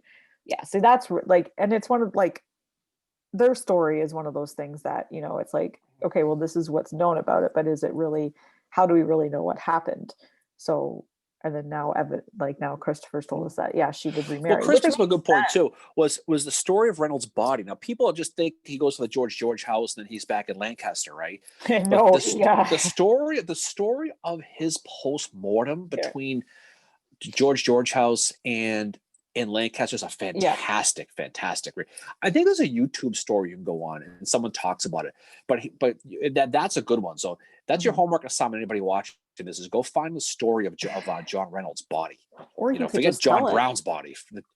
Well, it's just they had to get through the rubber lines. They got bounced around. It took forever to get there. But there's a YouTube video who knows a lot more than about that I certainly do. That it's definitely worth checking out. So definitely do that. But link us up. Pot is legal in Illinois. Yeah, pot's legal here in Massachusetts. Rumor legal has here in Canada. Rumor has it, Mary, it's legal in Pennsylvania. Speaking of Call Me Maybe. Yeah. That was an interesting night. Night that was. Jesus. What's going on, Al? Thanks for jumping on. So, hey, Al. Yeah. But we were at Round Top one time, and there was a guy playing. There was like a handful of reenactors, and they were playing Bonnie Blue Flag, and they were playing Johnny Goes Marching Home, and they played all the classics, right? And they finished with taps, and what's really cool was we have our secret place we go where no one goes around Top once we do our cigars and have our shenanigans. And the guy timed it, so the second he stopped playing taps, the second the final note hit, the sun dropped right behind the mountain. Like he timed it just right. Like he knew, so he hits that final note and the sun drops. It was like, whoa! It was awesome. That is the best. Yeah, one of the most beautiful sunsets I ever saw was that little Round Top, but also when I was there in November a couple years ago, I went out for a walk after dinner along the hotel I stayed at. Was right across from Hancock Avenue, and I looked outside and beautiful sunset. Wait a second, pot's not legal in Pennsylvania yet? There's a dispensary right in Steinware that we saw. It's right next to the DQ. Speaking of DQ, Mary. So I guess that's where I'm going to work when I move to Gettysburg, is the DQ. Maybe it's medicinal then, because it's definitely a dispensary. And I thought it was. I bet it's medicinal. Not that I partake in anything like that, Mary. But rumor has it that, well, I thought it was legal. What the fuck do I know? Well, hey, Allie K. But there is a dispensary though. In all seriousness, right down by that little, across from the Heritage thing, right there. There's a little place. Now, who took us off the rails? Now you and your illegal contraband talk, Mary. What's going on, LK? Gophers number 1 in the country, Mary. Can you believe that? Oh, wow. Gopher hockey's really good. Nice. I wanted to watch Boston College hockey last night, but yeah, I know. Fucking COVID. I finally get into hockey and it's a shit show. It's admittedly a shit show. You got to stop rooting for these teams I root for, because you jumped on the Patriot bandwagon and they shit themselves this year. Yeah. Right. Just stay on your Indian side. Stay away from my Red Sox, please. We suck bad enough on our own. We don't need the bad penny on our side. Ryan asks, how important were old Army relationships and prejudices? Lee knew and respected Reynolds from the old Army. He'd also be on Scott's staff with McClellan and Beauregard. It's like going to war with and against all the people you went to school with, teachers and pupils, and all your old work colleagues. That's something that I always struggled to get my head around. Most senior officers personally or by reputation with old school or work prejudice and reputation. Yeah, there's definitely a lot of that happens. And it happens on both sides. And it happens in both theaters. I think we hear more about the Braxton Bragg Army of Tennessee stuff than we do about what's happening with Lee, and kind of this like, obviously there's tension that exists between Lee or Jackson and Longstreet as well. Yeah, it definitely is. But yeah, pot legal in New Jersey. Yeah, it's legal here in Mass. You can do anything here in Massachusetts now, Mary. You can fuck anything. You Ooh. know, you human sacrifice in the Ooh. old Main Street. Yeah, exactly. But I wonder why they would have a thing in Pennsylvania, right in Gettysburg, if it would not be legal. That doesn't make any sense to me. I just assume it was legal because that's, you could say, a big place. It's probably medicinal. Are you sure you knew what you saw? Well, okay. Well, thanks. I appreciate your support as usual. But I think, but it just says, big thing. Barry, it's okay about the Sykes thing. Don't worry about it. Hey, look at this. But you know what? But here in Mass, if you see those, and here everything goes in the state. It's weird. The state is, but Andrew said to Ryan's thing. Jonathan said it's medical. Oh, okay. Well, that makes sense. Okay. Well, there you go. So, yeah, you can't do sports gambling here, Matt. It's not totally everything. It's not the wild west here, but to your overall point, though, you mentioned before about some of these rivalries. We'll go back to the history thing here, I guess. But like, but you wonder the dynamic between Burnside and Hooker, because they hated each other. They Hooker, did, yeah. But you know what though? Didn't Hooker hate everybody? I mean, realistically, I think everybody hated Hooker. I don't like, and when he, like, Ali B was talking about this earlier in the comments, like Hooker and Sherman, that was worse than I think Sheridan and oh God, what's his face? Warren. Well, yeah. I think there's a certain unspoken code at that level where you just don't bash each other, right? And Hooker was that guy. Like I said before, I grew up here. Hooker is every single guy at every single bar in this city. Yeah. Where they just mouth off. But you know what though? We mentioned before that the way you can tell if you're a Massachusetts guy or a Boston, especially a Bostonian, if you like somebody, you insult them, you bust their balls, right? Yeah. So you wonder how, if Hooker had that same mentality back then, and it was just taken a different way too. But I think Hooker was just that guy. But I think the overall point of this, though, going back to the podcast, was he did a lot to straighten up that army, and you wonder what would have happened if he didn't do that. If he just took the army from Burnside, we took it from McClellan, and just ran the thing, they would have got their asses kicked at Gettysburg, because the structure, if Gettysburg had happened, but the structure that he put in, especially the artillery, putting artillery in the corps, redoing the whole furlough thing, affecting the quartermaster thing, all the stuff that we talked about, went a huge way of taking the Union Army out of that spiral they were in. Right? It did. And he doesn't get enough credit for that. Like, it's like Hooker, Chancellorsville. It's like, okay, well, look at the reforms he made. And then he goes out west to kind of redeem himself. And admittedly, the concussion was probably better by that point. Goes to Lookout Mountain, and Grant is a dick to him about Lookout Mountain. Says it's pure romance, So then Hooker, like being Hooker, he's like, fuck that. I'm going to have a whole painting commissioned, And then you have that beautiful painting that is at the visitor center at Lookout Mountain. It's gorgeous. But do not reach across to point at something, because the alarm will go off. As I learned, it was not me that did it. It was the person I was with. And they were like, hey, look at that horse. It looks stupid. And they reach across, and I'm like, don't. Well, don't do that, But it's Starbucks up there, Mary. Get some good coffee. You can put your name in there. Use Hooker as your name to get your coffee. I should. I'm going to do that. Yeah.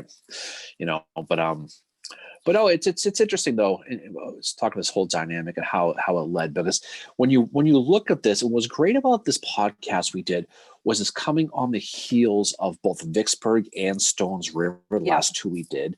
So they really flow. So on the Confederate side, we mentioned last week how they took Carter Stevenson and they took him away from Bragg and sent him to Vicksburg.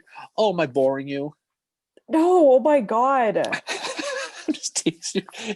I mean, at least try to hide the yawn like everybody else in my life does. Pretend you're paying attention to me, But it's okay. Let's see how you feel if you've got an ice pick going through your eye. All my friends were. What's that? See how you feel if you feel like you have an ice pick going through your eye, like I do. That's what happens when you drink, Mary. That's what happens. That's the risk you do. Okay. So That's it the risk. happens when That's you the have risk you do. migraines. Okay, I know. Migraine sucks. It sucks. Hopefully, you're feeling better. But I think when you see how it all flows, though, you see how the Confederacy was weakened by Bragg having to send his guys over, how it affected Stones River, Yeah. and then everything that was going on with this too.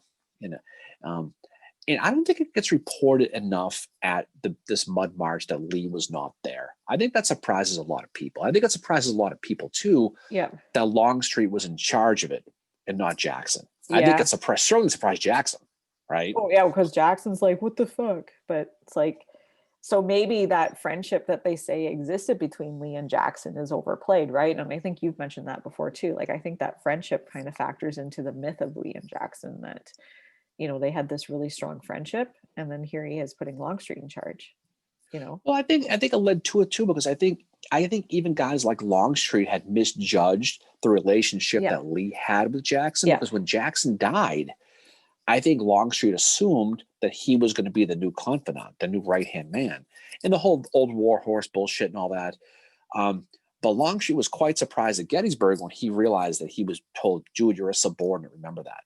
Yeah. You know, just in that whole thing, we were in the lecture with Corey Farr last week about Longstreet at Longstreet, yeah. Gettysburg, and some of the stuff that some of the stuff is denied and not Yeah. denied, but some of these people, but I think the reality is, I think he thought he was bigger and more important than he probably was Yeah. to Lee. Mhm. And it's clear that showed in the way his behavior was the rest of that battle and going Yeah. forward. And people deny it, and that's totally cool, whatever. But I think there's no denying the fact that when, and I don't go to Longstreet right now, you're gonna be going to Longstreet, man. But I think there's no denying the fact that when they were laying out the battle plans, and Longstreet said, "I want to place my guys along the Wheatfield Road," and Lee says, "No, McLaws, I want you to be here." That Longstreet felt, and this is whatever, but Longstreet was under the assumption that McLaws now reported directly to Lee, and he kind of sat there and pouted the whole time on that march, right? And so when McLaws was leading that his march, it ultimately ended up being on the Confederate on Confederate Avenue there. They had to do the whole counter march. That when they got lost, they didn't. That McLaws was promised he was going to stay in the lead, so the big snake had to turn that small little road and screw the whole thing up, and instead of just reversing, and have it be the other side. That doesn't make a lot of sense to me. I know we talked about that on that podcast with him. Yep. And he talked about going back to Hardee's, marching plans in his whole book, but they didn't always follow that.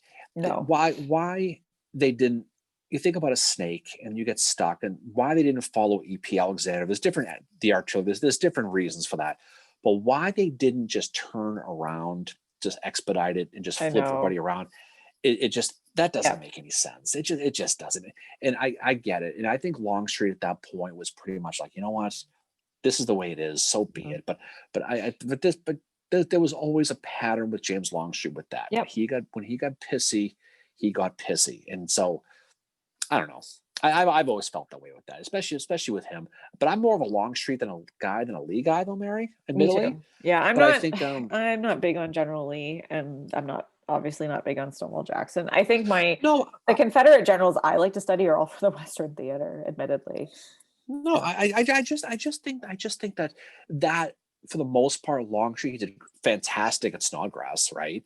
Oh yeah. And he did good at most places, but I think Gettysburg, he just was, he was like me at work this week. He just wasn't into it. Just a shitty week, and he just let's get this over with. And he was bitter. And no one will convince me otherwise that Longstreet mailed in that counter march. There's no doubt he had to have. Just human nature, Yep. Yep. But that's my opinion. Andrea asked, biggest bromance in the Civil War. I'd have to go with Jim and say probably Sherman and Grant, but that's one of the more famous ones. But another one on the Confederate side would be Cleburne and Hardee.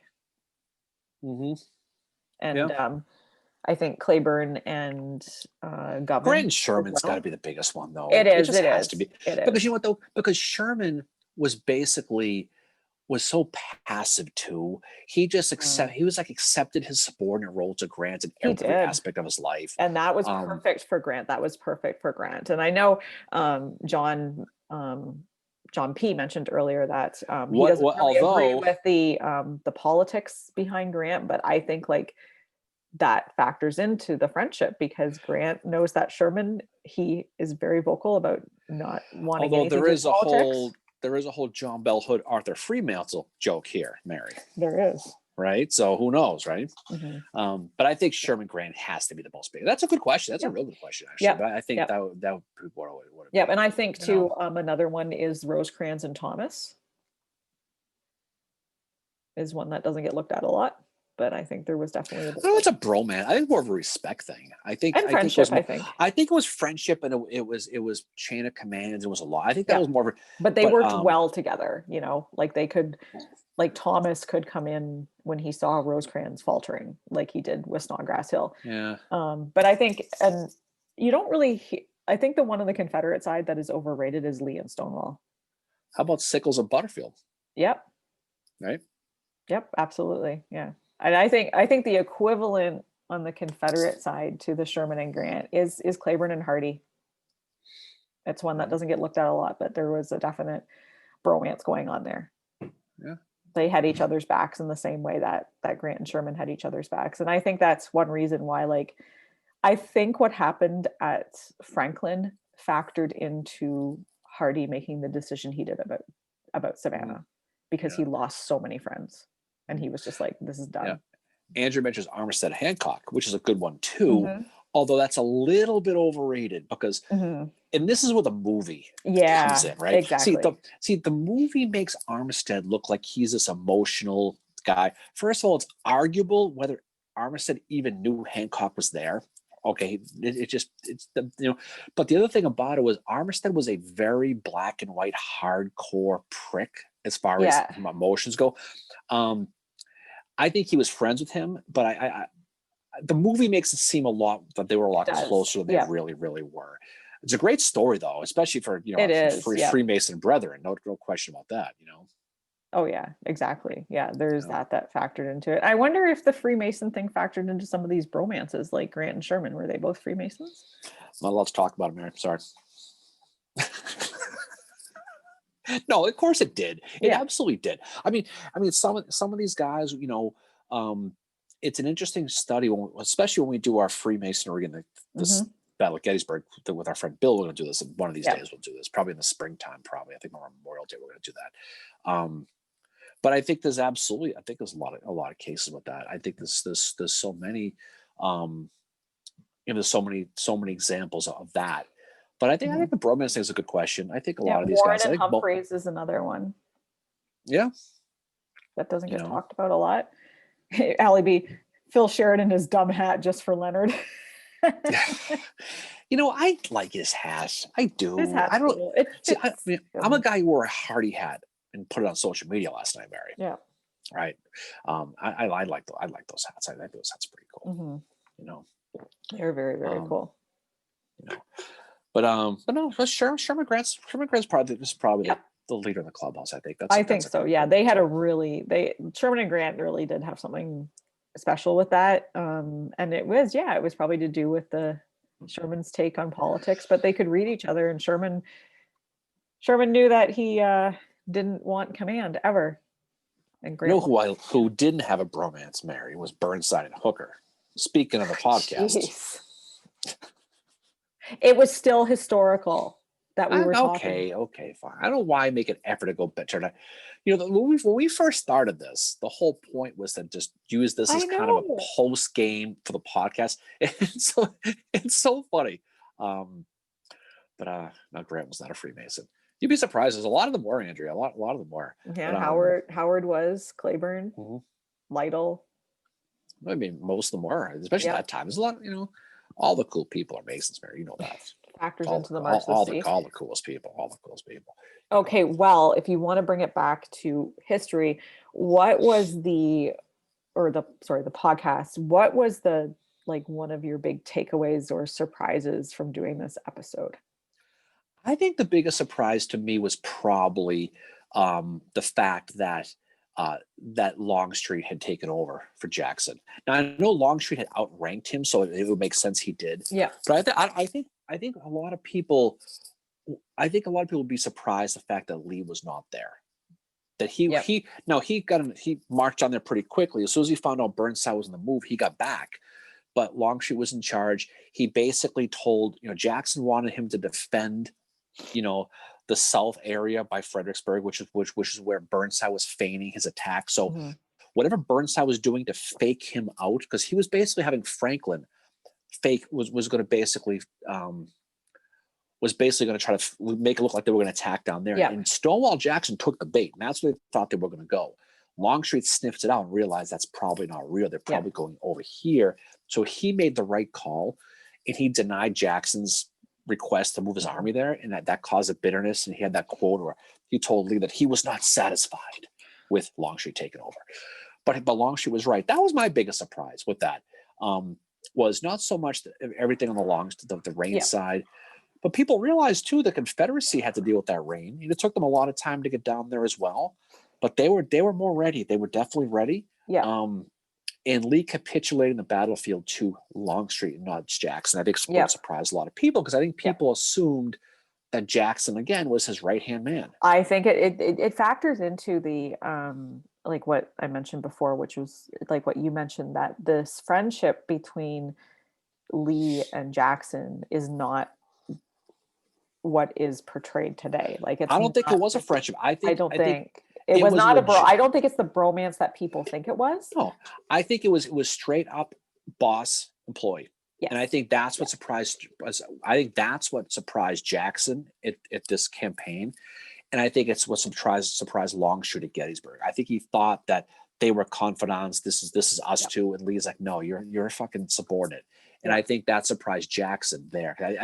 I think Lee was very structured on military order, and the fact that he put Longstreet in charge because he outranked him just goes to show that that's all Lee cared about. So I don't think there ever was a bromance. I think that's so overrated. Yeah, the stuff on Stonewall Jackson is so overblown and is so overrated.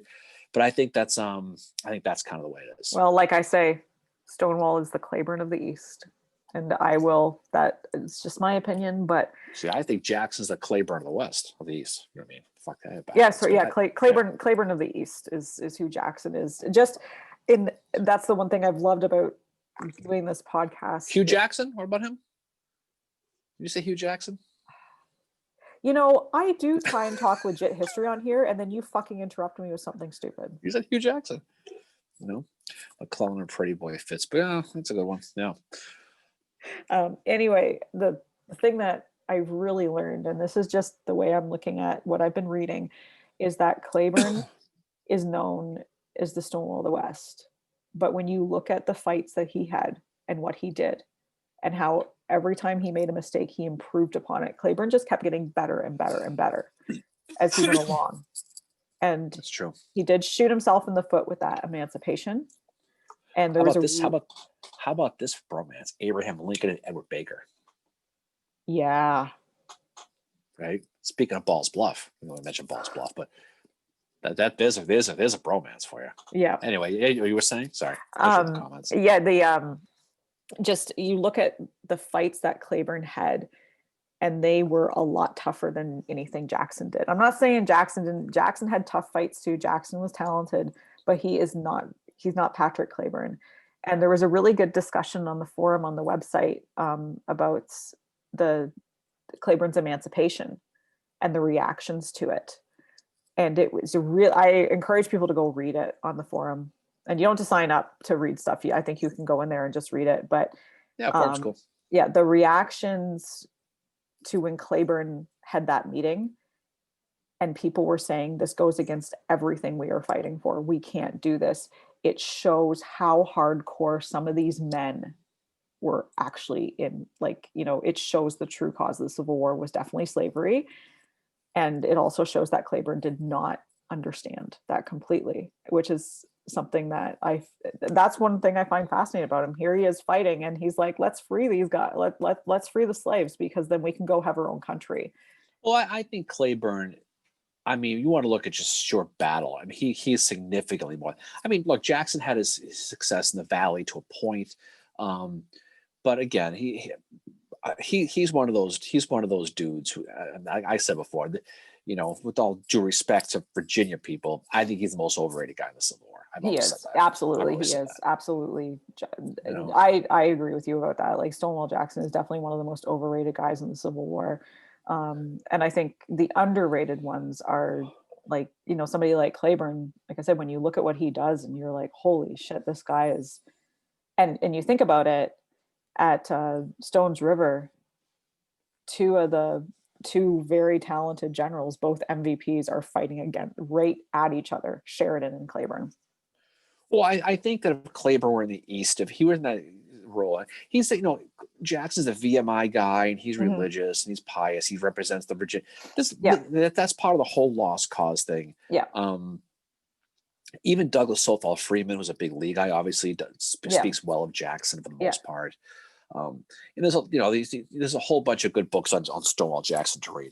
But again, there's not even a guaranteed nickname. Stonewall's a compliment. That's the exactly like it. Apparently when B said it could have just been something fucking sarcastic, right? Well, he thought. I mean, it could have been that he was standing strong, or it could have been he was just standing there and not attacking. So even that's debated. So, but again, whatever. I mean, the people are going to think what they're going to think. Yeah. But it is fun talking about it though, because no one talks about it. Right? Well, yeah, and that's why I'm like just the more I read about Claiborne, the more I'm like, wow, this guy was like, I think had he been in charge at Atlanta, that would have been way different.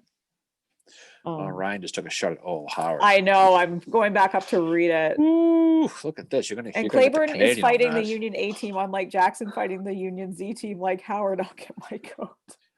Ryan, you better not go to the Dairy Queen in Kindergarten. You're going to get your blizzard spit in if you go up there after that one. I still joke around though about that, like when the emoticons they would have, or like whatever they're called, the emoticons they would have used in texting, and Andrea said Howard's would have been. Yeah, exactly. You hook or text him. How's it going? Exactly. Well, what if Claiborne fought for the Union? Andrea, he could have theoretically. Andrea, I think he definitely could have, because he actually started out his life in America in Cincinnati, Ohio. Right. He wasn't there for very long. He had siblings who settled in Wisconsin and they fought for the North. And I think had Claiborne stayed in Cincinnati and been able to make it his home, he was very much a person that was like, fight for where you live, fight for your home or wadaver. Mm-hmm. And then he was working, I believe it was in a pharmacy in Cincinnati. And then the guys that own the pharmacy were like, we want to open one in Helena, Arkansas, and we want you to manage it. So he moves to Helena, Arkansas. And for the first time ever, he finds home. That's where he becomes a Freemason. He gets involved in politics. And so he is fighting. He is one of the ones that is fighting for his home, basically, where he lived.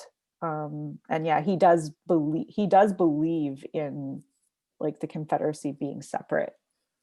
Yeah, he was fighting, but maybe he was in Cincinnati, Andrea, and he had some of that Skyline chili, and maybe that drove him to Arkansas, and that was the end of it. Maybe that's why. Maybe the Skyline chili, Andrea, is why he decided to go to the South. You know what? Go with it. Just go with it. Roll with it. Yeah. Ryan says the Irish are playing a game of musical chairs. Oh, we talk about musical chairs. They fight for the state they're sitting in when the music stops. That's pretty much it. Yeah. So I do think had he stayed in Ohio and been able to call it home, he definitely would have fought for the North. Oh, he would have been. He would have been. He definitely would have. Musical chairs. Fuck. Story of my life. That's what the 11th Corps said when Howard was in charge. Yeah. Fuck. Except it was in German. That was the worst freaking game. What stress when you're a 10-year-old kid. I had so much anxiety playing musical chairs, it nearly caused panic attacks in me when I had to play it at a birthday party. That and fucking Duck Duck Goose. Imagine being 5 years old and you're playing it in kindergarten class and you're near panic attack because you don't want to get the top of your head hit, so you have to chase somebody around. Well, plus you've been attacked by a goose at that point in your life anyway. It was a peacock. Right? Okay, well, fine. But yeah, but there you go in. That's why the Skyline tool, that's what got him. That's what it was. But yeah, he moves to Arkansas. He's able to call it home, and I think the Freemasonry thing factored into it as well. I think that he very much found his calling. I'm just really Grey Duck. what? Duck, Grey Duck. Yeah, I know you like Clayburn. Everybody knows you like Clayburn. For God's sakes. At least I don't get like. At least I don't hide it anymore. No, you used to. Yeah, you used to hide that. Well, I did because I got like totally judged by a few people for it, like saying like, "What are you, fucking Confederate now?" No, I'm not. I just find him fascinating to study. I don't agree with why he fought at all, but he's an interesting study. Yeah. He's a No, he is because he's a very he could have been a really good Union general. Oh yeah. He could have been because he had all the things. He had the whole checklist checked off. Yeah. But he moved to Helena and he said, well, this is my home. This is where it's going to be. And that was it. Now, he was going to fight who he was going to fight for. And that's literally the way it was. Yeah. But yeah, that thing on the forum is very telling. Like just the answers the people had in response to it, that it's like, nope, we're not doing this emancipation thing. And the fact that it gets shut away in a drawer for years and then someone that would have gone against everything they were fighting for. That's what the people said. They're like this. I know. And they say that Johnston and not Johnston. Joseph E. Johnston and Hardee agreed with it, right, but they couldn't, I mean, there are things even in today's political world that you can basically agree with, but you can't say publicly, right? Yeah. For whatever reason. But it's one of those things where he was on the right track. If you were to basically, if you were going to basically, but that even affected the North because you had Simon Cameron talk about arming slaves, and that got him fired. And that's what Edward Stanton in. Yep. So it affected the North too. Exactly. So I mean, it wasn't. This was not just a Confederate phenomenon. I mean, they were fighting at that point to save the Union, but the slaves was still, that's why the war happened. But it was still at that point of background. Cameron said, "Might as well arm these guys," and then he tells that he submits it to Lincoln. Yeah. Lincoln says, "Well, we can't put that in the fucking thing," but it gets leaked to the press, and then the abolitionists from my neck of the woods find out that Cameron wanted to arm the slaves, and Lincoln said no. And then Cameron had to resign. They brought in fucking Stanton. So I mean, it all goes back to you couldn't say what you meant is what I'm trying to say at that point. You just couldn't do it. Exactly. It was too early in the Civil War at that point. They were still trying. They were about to save the Union. Leonard he said, Clayburn is interesting for what he represents down here. Andrea's asked him to expand on that. Yes, I would definitely like to hear what that is. I'm so sorry to hijack away from the podcast. Oh, don't worry about it. Yeah, I'll hear about that fucking later on, probably tomorrow. Oh, big time. Fucking punished. Ooh. Hell. Ryan, I'm not surprised Clayburn fought for Arkansas while not really having a grasp of the cause. At home, it's my country, right or wrong, in sport, politics, everything. If country Antrim declared for Emperor Palpatine, I'd struggle not to sign up. Definitely couldn't show my face at home if I didn't. Yeah, so it's very much like where he is at the time. And Clayburn always had a tough time fitting in. What, are you done your beer now? A couple of drops. A treehouse. I gotta hear that. I gotta get the last one out. That's what she said. No jelly donut being there. You gotta finish that. But I think you had to play the game because you had to keep Kentucky, Maryland, the border states in. Yeah. But at the same time, like we said before, you couldn't. A guy like a Clayburn knew what they needed to do to win, but you couldn't. There's some things they just couldn't do because. And he was right, though. I think everyone agrees he was right. I mean, yeah, he did, but he did not fully understand. That's the thing. He did not have that understanding. He's an intelligent guy, but he did not understand. He's, he didn't grow up with slavery, and he doesn't really have an opinion on it. And he said, "I don't own one, and I don't ever planning on owning anybody." It's just, I think he was a lot like Billy Campbell's character in that movie Copperhead that we watched the other night. That movie's pretty good. It was way really better. Good. It was way better. Really Copperhead's good. a good movie. I saw that probably, I don't know, 5 whenever it came out, and I remember not liking it. I just think it was like, oh, okay, this is fun. But then we saw it the other day. It was actually really, really good. It was. Everybody's seen Copperhead. chime in and say what you think about it. Because if you haven't seen it lately, watch it again. I promise you'll like it more. It's just, it's at least so that's what it was for me. good. It's so good, and it's so perfect for Civil War nerds. Andrea said it was great. Yeah, it was. You have to have some knowledge of the Civil War. Like if I showed that to my parents, they would be like, "This sucks." And if I showed it to some of my friends, they would be like, yeah, I don't know what's going on. But when you have the background, like they do mention like Hooker and Tatum and all that, but it shows another side that you don't get to see, which is what you said. Like it's showing the home life that these people are going, what's happening with them. I mean, it wasn't like these guys were they were pro-Confederate or they were anti-slave. They just didn't want to fight. They didn't see why sending their sons or husbands or brothers was worth fighting for this. And there are these people still exist now. I don't think you would consider them anti-American. I mean, everybody who goes against the general grain is going to get hit with this. But the movie does a good job explaining. He's like, look, I'm not anti-America. I'm not. I just don't want my son to go fight for this. Yeah. Because what happens in Virginia or Mississippi or wherever doesn't affect me in upstate New York. That's just how they saw it. And that was a different world. And now it's different, obviously, with the world being much smaller with technology and airplanes or everything else like that. But back then, they're somewhat short-sighted too. Yeah. Because it did affect them. It did. Yeah. But they just didn't see it in the big picture. They saw it short term. Why are we doing this? But I thought it was good. Yeah, I loved it. I thought it was great. I mean, Billy Campbell is one of my favorite actors, even if he plays the same person in everything he's in. But whatever, he plays Lincoln very well in Killing Lincoln. Well, I think it's a good idea if you just listen to what's going on now. That's Billy Campbell. He's like Kevin Costner on pot. That's what he is. He was good in Rocketeer. I'm not against Billy Campbell. I'm just saying he plays the same role every friggin' movie. He does. Peak of the Civil War was probably 1863, early 64. Probably would be the peak of the USCT. I would say realistically, But that's pretty cool though.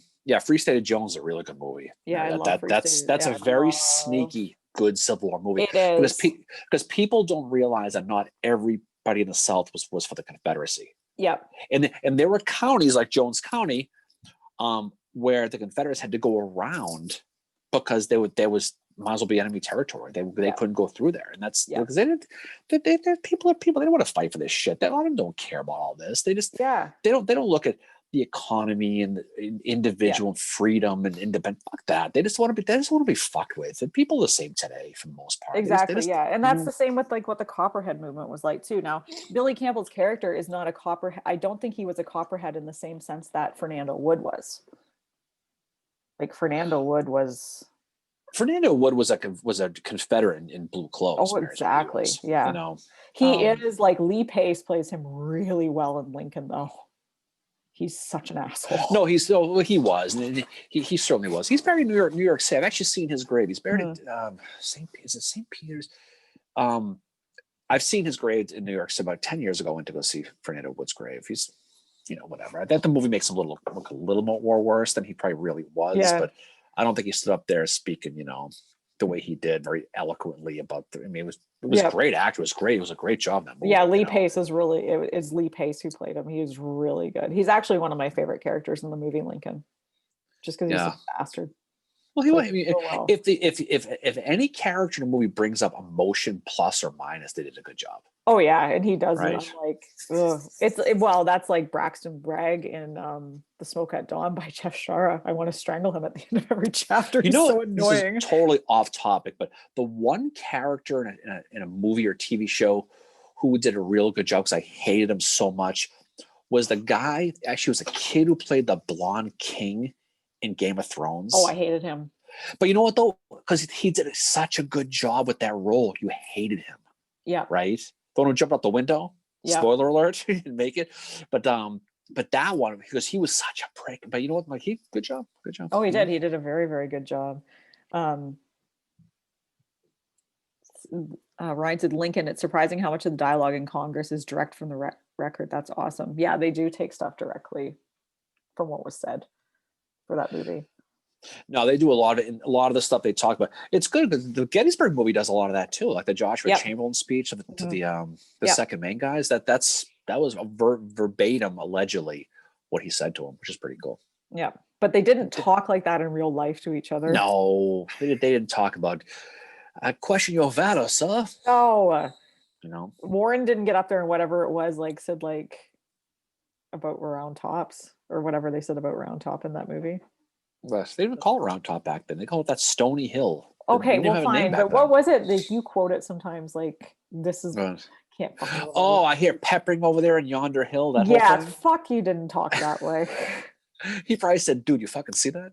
Yeah, that just You know, like Howard said, this is a fine piece of ass. well, he gets up there and he says, I hear peppering on yonder hill. Can you check out, can you ascertain the cause of that? Okay, that's how people talk. But Yeah, then he has James Smith fire the cannon into the woods and they all scatter and he sees them move. So yeah. whatever he said was it doesn't matter. But that's true story though, what happened obviously with that whole thing, Yeah. Allie K you mentioned know. she needs to rewatch Lincoln and The Conspirator. Both of those. Spirit is awesome. It's so good. Yeah, and that leads us into our book club actually, which we should mention Ooh, look right at you with a now. smooth segue. Yeah. Speaking of that, Andrew, do you get that stuff I mailed you? Do you get that thing yet? Let me know. I mailed it last week, so you didn't mention it, so I'm just curious. But so book club, we have those 3 books we are mailing. We have Dr. Kate's book on Mary Surratt, Yeah. not conspirator, the Assassin's Accomplice. Yeah. We have Dr. Rubin's book on Pickett's Charge, right?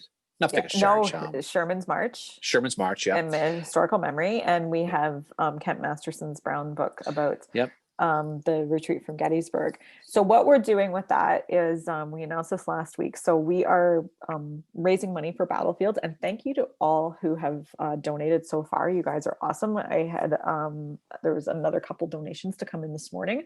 So every $5 you donate to Battlefields, you get entered in a draw to win one of these books.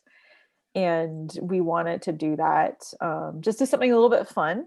But also we've been wanting to raise some money for Battlefields because we really like what they stand for. And that is open until next Friday. So if you haven't donated yet and would like to, you still have time.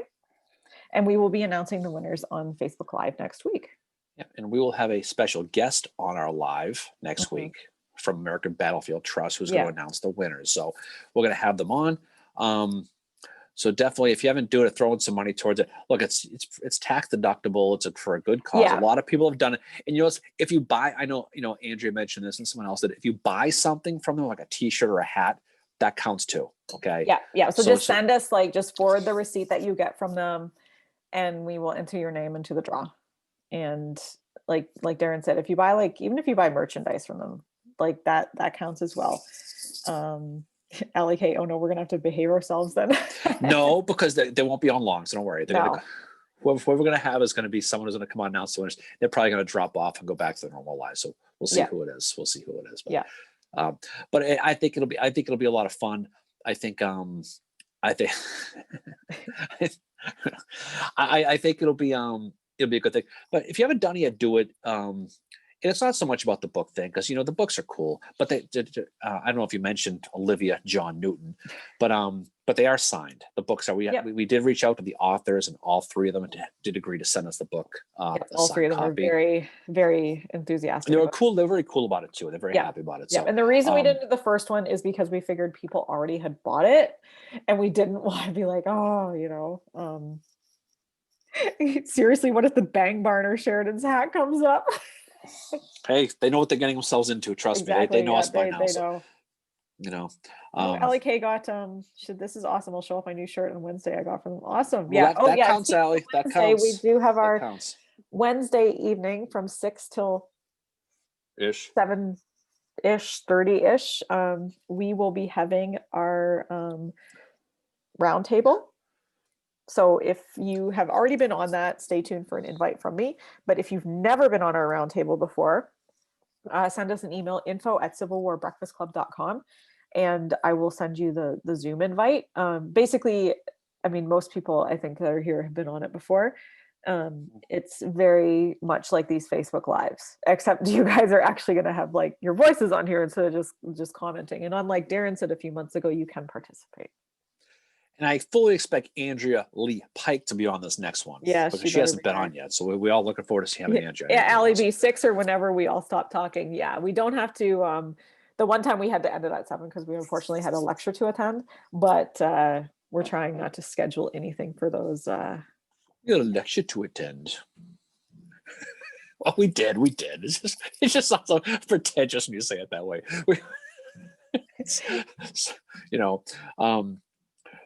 But I think it's a lot of fun. I think it's pretty cool to do it. And Ryan, you're a hero for jumping on. Yeah, Ryan turns into a pumpkin at midnight. Yeah, he sent us he replied to us on Twitter the next day, and he was like, "I'm so tired."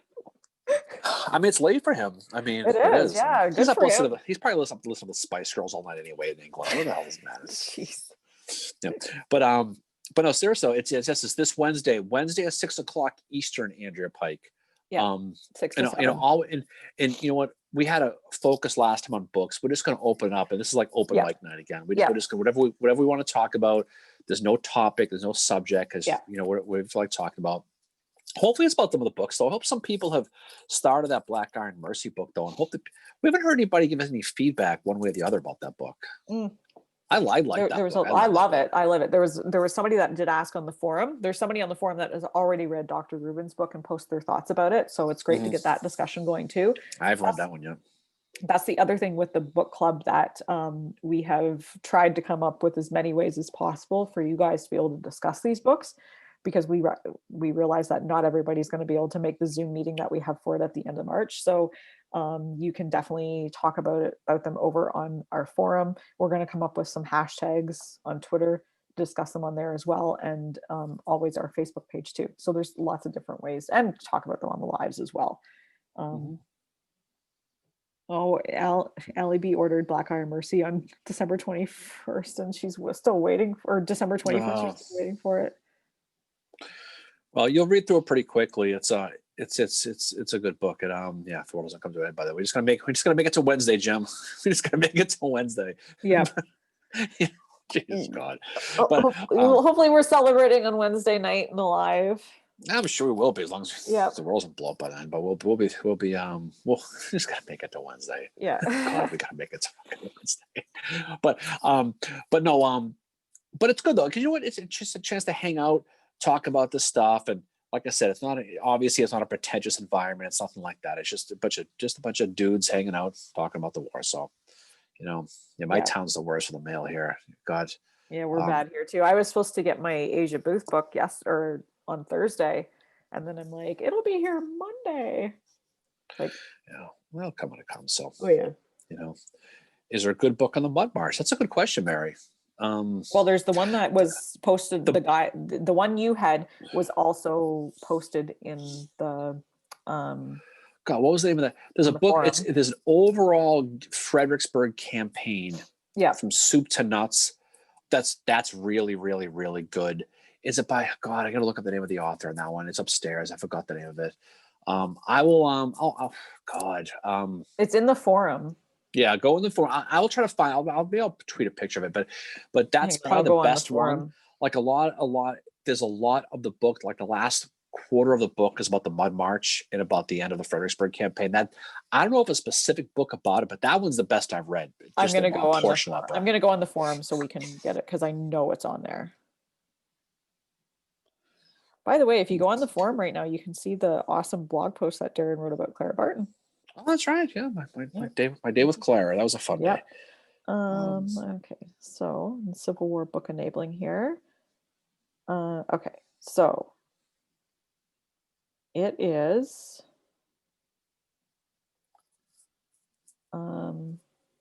The Fredericksburg Campaign, Winter War and the Rappahannock by Frank O'Reilly. Right, Frank. That's in my opinion, that's the best book of the Mud March, because it's not about the march. You get the whole damn thing about Fredericksburg, the whole goddamn thing. But it does a really, really, really good job of talking about the Mud March. And it talks about the transition from Burnside into Hooker, about all the politics, talks about Special Order Number 8, It talks about all the opinions. It has some great soldier quotes about the march. So I would highly suggest that book. Mhm. So Francis O'Reilly, right? Yes, Frank Francis O'Reilly or um, Frank O'Reilly. Frank O'Reilly. Frank O'Reilly. Yeah. That's um, Yeah. There's not like there's surprisingly not a lot about it. Like my sources that I used were Jeffrey Wirt and Sears. And Sears, I found his discussion post Fredericksburg, he gets too caught up in the blame game. Like he really lays it on Franklin and blames him for what happened at Fredericksburg, whereas Wirt just kind of tells it like it was. Like he doesn't get I'm into. surprised. Speaking of Franklin, I mean, not real quick, how he could be blamed for that, Yeah, right? no, Sears. Well, I mean, but the Sears thing about blames him. Sears, the thing about it with Sears, though, right, is so he's told specifically by Burnside to attack with one division on each Yep. side. Okay. So Franklin's going to attack on the Union left with one division, and he's going to have Sumner on the right with one division. Sumner's going to go to Maurice Heights. Yep. Franklin's going to go to Slaughter Pen Farm, Prospect Hill, that whole area. But Franklin, if you're going to shit on Franklin, you have to do it for the fact that he picked Meade's division to do the attack, knowing it was by far the smallest division numerically. Yeah. That's the only thing I can really think of why you could blame Franklin. But even that, I mean, that's a tough one though. Like Sears really digs into him. Like when Sears hates somebody, oh God. Yeah. He hates them. He does not like the 11th Corps at all. But it doesn't make any sense just historically though why he would though. I mean, you can blame if you're going to blame Burnside. I mean, you could blame Hooker for the center division if you really want to. But blaming Franklin for the left though, the only thing like I said is that he picked Meade. But Meade was his most experienced guy. But he was the smallest guy, so I guess he. But he was going up against. But then Meade goes for backup, and he doesn't get it because Bernie. Right. Orders from Reynolds. No, David Birney fucks it all up, but he's also going up against Stonewall Jackson, who had that reputation at the time, was still Stonewall Jackson, but he still went with the smallest guys. Yeah, and they fought pretty well. They got pushed back, obviously, but that's the only thing I can think of off the top of my head of why a guy like a William Franklin should be pissed all over by Stephen Sears. But doesn't that fall on Burnside, though? I mean, doesn't it? Well, Burnside took the blame in the end when the Joint Committee came down to talk to them about it. And he said, no, this is my fault. But apparently, like, when Sumner got up there and said, like, yeah, it was due to the administration and the delaying of the bridges and stuff. But like Franklin was apparently trying to blame Burnside for it.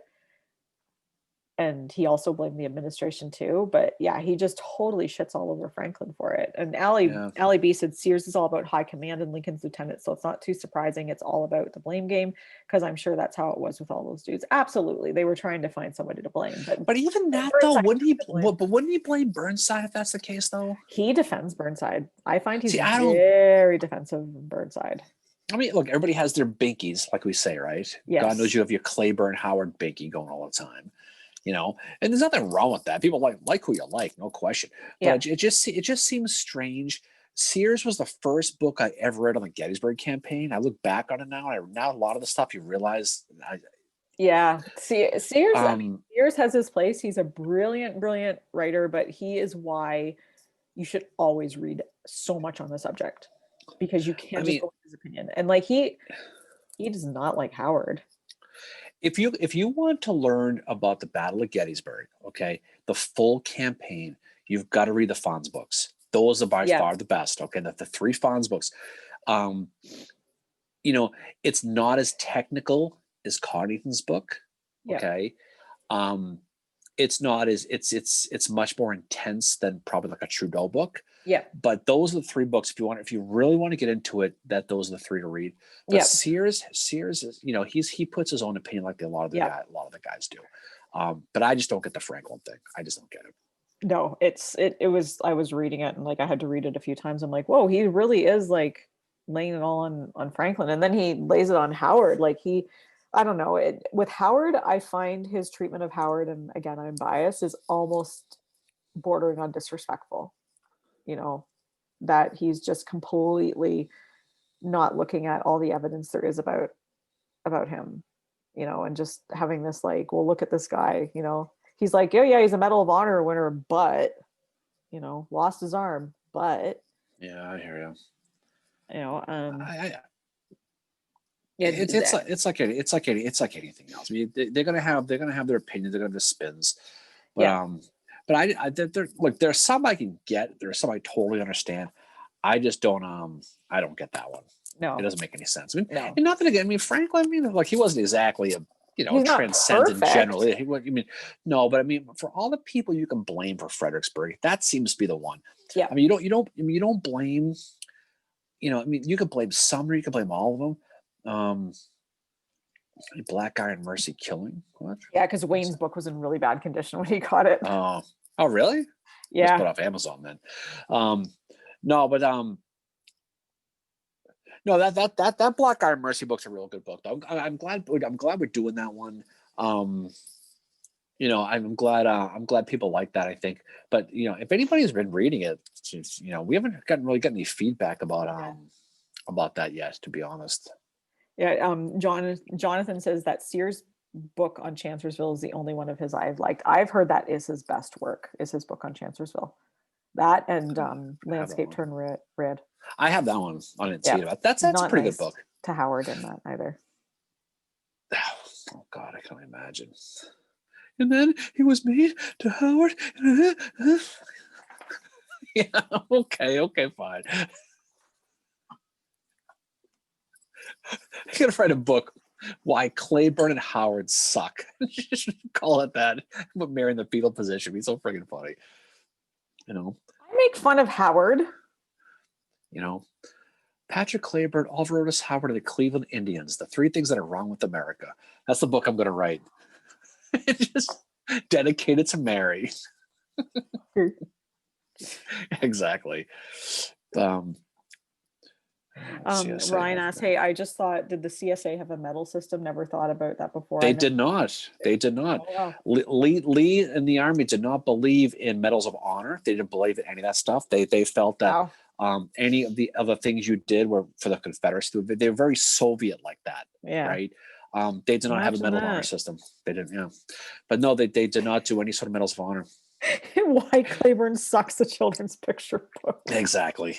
But people, I remember about a couple of years ago, I thought about that. And so I looked into that, and Robert E. Lee and Davis were very against a Medal of Honor types like the Union had first the Confederacy. They felt that their success was part of the overall big thing, and individuals should be blah, blah, blah. But that there was nothing like that. Interesting. But that was by design. They went out of their way not to do that. Interesting. Yeah. No. We should probably start wrapping up here soon too. Yeah, so Mary's gonna go to the bathroom then. That's what she's trying to say. So that's good. That's exactly what you're trying to say. It's true. God, no, it's not. Actually, every single time we finish this, the first thing she says, "Oh, I gotta pee so bad." Yeah, because you never say that. You never say, "Oh, the pee monster." The pee monster is always real. Ryan said, Claiborne, how Irishmen go wrong. Subtitle, being Protestant. Yes, Claiborne was Protestant. He's not Catholic. No. He was. But so they share the materials to make medals. Children, they should have made them out of Legos. Yeah, exactly. That hell was. No, I don't think it was. Dave Letterton couldn't get the Legos. No. I think it was just about the recognition, and I think it was more Lee than Davis, to be honest. I think that was a big part of it. That makes sense. That makes sense with Lee because he was not for statues either, right? Yeah, I mean, the Union. I mean, let's be honest. I mean, nothing against the Medal of Honor, but back in the Civil War, there was different than it was now. I mean, there are people literally who, I think, back in the 19th Maine, some guys got medals of honor for picking up a flag. I mean, I'm just saying, and not to demean them, but I'm just saying it's different. It's just different now. But the Confederacy didn't do it. They just refused to do it. No, which makes, that makes sense given who Lee was and all that he was against statues as well. And I think that, and they were trying everything to not be like the Union, right? So they did. Well, it's funny. It's all there's what the Southern with the Confederacy with the medals. People don't realize this, but in World War II, when there was a big medal a loss, they had a tough time. One of the plans, if the World War II continued, one of the things that the government had planned was they were going to take down some of the statues at Gettysburg and melt them for metal. Do you know that? Wow. They were going to take a lot of the statues that were built up, and that was on the hit list for in case that last case reserve they needed metal. The Gettysburg statuary was on the list. People don't realize that. So the United States in World War II got to a point where they were afraid of not having enough metal, and then those statues were on the list. It didn't obviously never happen, but that was people were surprised to hear that. That was something that was on the list for that. That is really interesting. I did not know that. Lots of good comments today. Yeah, you guys are awesome for jumping on here with us too. Mm-hmm. Wish I felt better. Definitely feel better. The hangover's working. A little water, a little bit of Pedialyte packets always works for me, Mary. In case I'm saying for the hangover, I don't have any Pedialyte. And... You might want to get that. So Call Me Maybe hits at 12:45 a.m. and you got to get up for a podcast the next morning. You should probably throw one of those in. I'm just saying. I just met you. Mary, it's really okay. Don't worry about it. God, I'm glad you avoided the light. I'm glad you did. I'm really, really glad. That's okay. Hey, way to soldier up though and do this today. It was a tough day for you. You did it. You did. You stood strong. Thank you. You had one beer the whole time today, right? Beer and a half. All right. Well, look at you. You're learning. That's good stuff. I'm going to remember that. This is my life, people. That. He gets hammered, posts a 22-minute podcast as a fix this morning. It was awesome. Not hammered, exhausted. Okay, well. That's okay. I get exhausted a lot too, especially on Friday nights. But anyway. Yeah. Oh, would be proud, Mayor. Oh, absolutely would. Absolutely would. All right. So I think we're pretty much in good shape. I think we get ready to shut this down. It's almost 12:30. So usually we try to do this for 2.5 hours. So anyway, so I guess coming attractions like we always do. So we are going to be doing the Carolina campaign. Now, just so you know, Mary, we are speaking specifically to Sherman in the Carolinas. Yes. Yeah. So we won't really be covering Fort Fisher or anything like that. We're going to be Fort Fisher, barges blowing up. We're not going to be talking a lot about that. We'll be talking specifically about Sherman in the campaign in Carolina. And so it's a continuation of the March of the Sea. Yeah. So if you want to talk about Fort Fisher, you can go see Jacob's thing. Jacob's got a good talk on that. Are we going to go backdoor Savannah again? Weeks? She's been walking that off for the last couple of weeks. I think we probably should. All our problems are behind her, Mary. Allie B. But we'll do that. So they're taking down notes to get back at you later weeks. That's exactly what I'm doing, Allie B. Trust me, I filed away up in here. Taking down notes. Yeah, she does it. Allie, she does all the time. This is the guy that one of the first weekends we hung out, he told me a joke and I laughed. And then he wrote, "I milk myself." Oh God, seriously. I meant to say kill myself, and it came out milk myself. Fucking goddamn iPhone. Anyway, wasn't that good of a joke. But so we will be doing that, and so next Wednesday, right? We do our roundtable again. Yes, 6 to 7:30-ish, depending how much you guys are talking and all that. And then there's long-term coming attractions. We are having our friend Lisa Samia on the podcast in 2 weeks to talk about Asia and John Wilkes Booth, which is dear and dear to our hearts. That'll be a fun one. That'll be so that'll be coming down the pike. So anyway, so we will do good. Mary, do feel better. I tease you, but I hope you feel better. Get your rest. Take that Pedialyte. Actually, I might go get some Pedialyte. Go take a nap and relax for a while. You'll be ready to go for tomorrow. So, Jim says, thank you, Jim. And he said, and to the rest of y'all, do me a favor. Don't forget to be awesome. Thank you. Yeah. Thank you to everybody who comes on these with us and to hang out. And there's been a lot of you that have been here for every single one. Thanks, Allie B and Allie K. Yeah, we are both looking forward to the roundtable too. We love getting together. Our roundtable's a lot of fun. Yeah, and Mary she will feel better. She will. Yeah. Just get some water. You got to take water and aspirin before you go to bed every night, Mary, with that. You got to do it. I took Advil last night because I went to bed with this fucking thing. Jesus, look at you.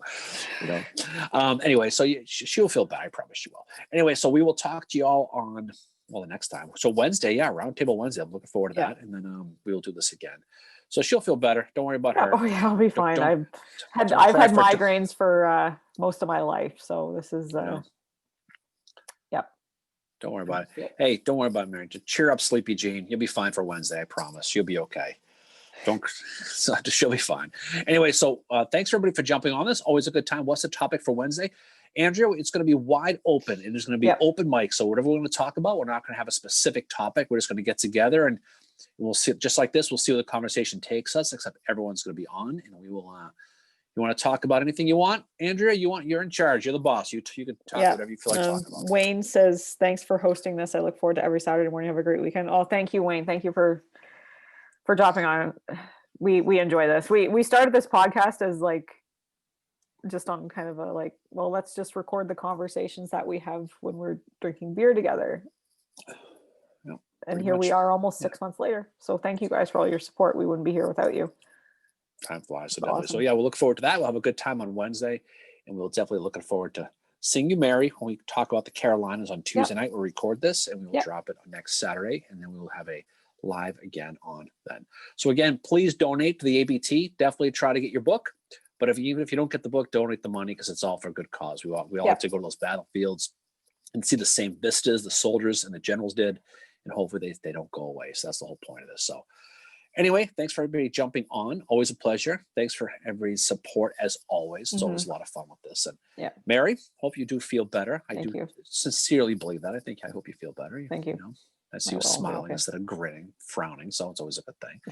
And we will talk to you soon. So see you guys. Until next time. See some of you guys Wednesday night. And definitely next Saturday morning at 10 o'clock as always. And have a awesome day and wonderful weekend. And we'll see you all later. Safe weekend, everybody. Bye. Absolutely. See ya.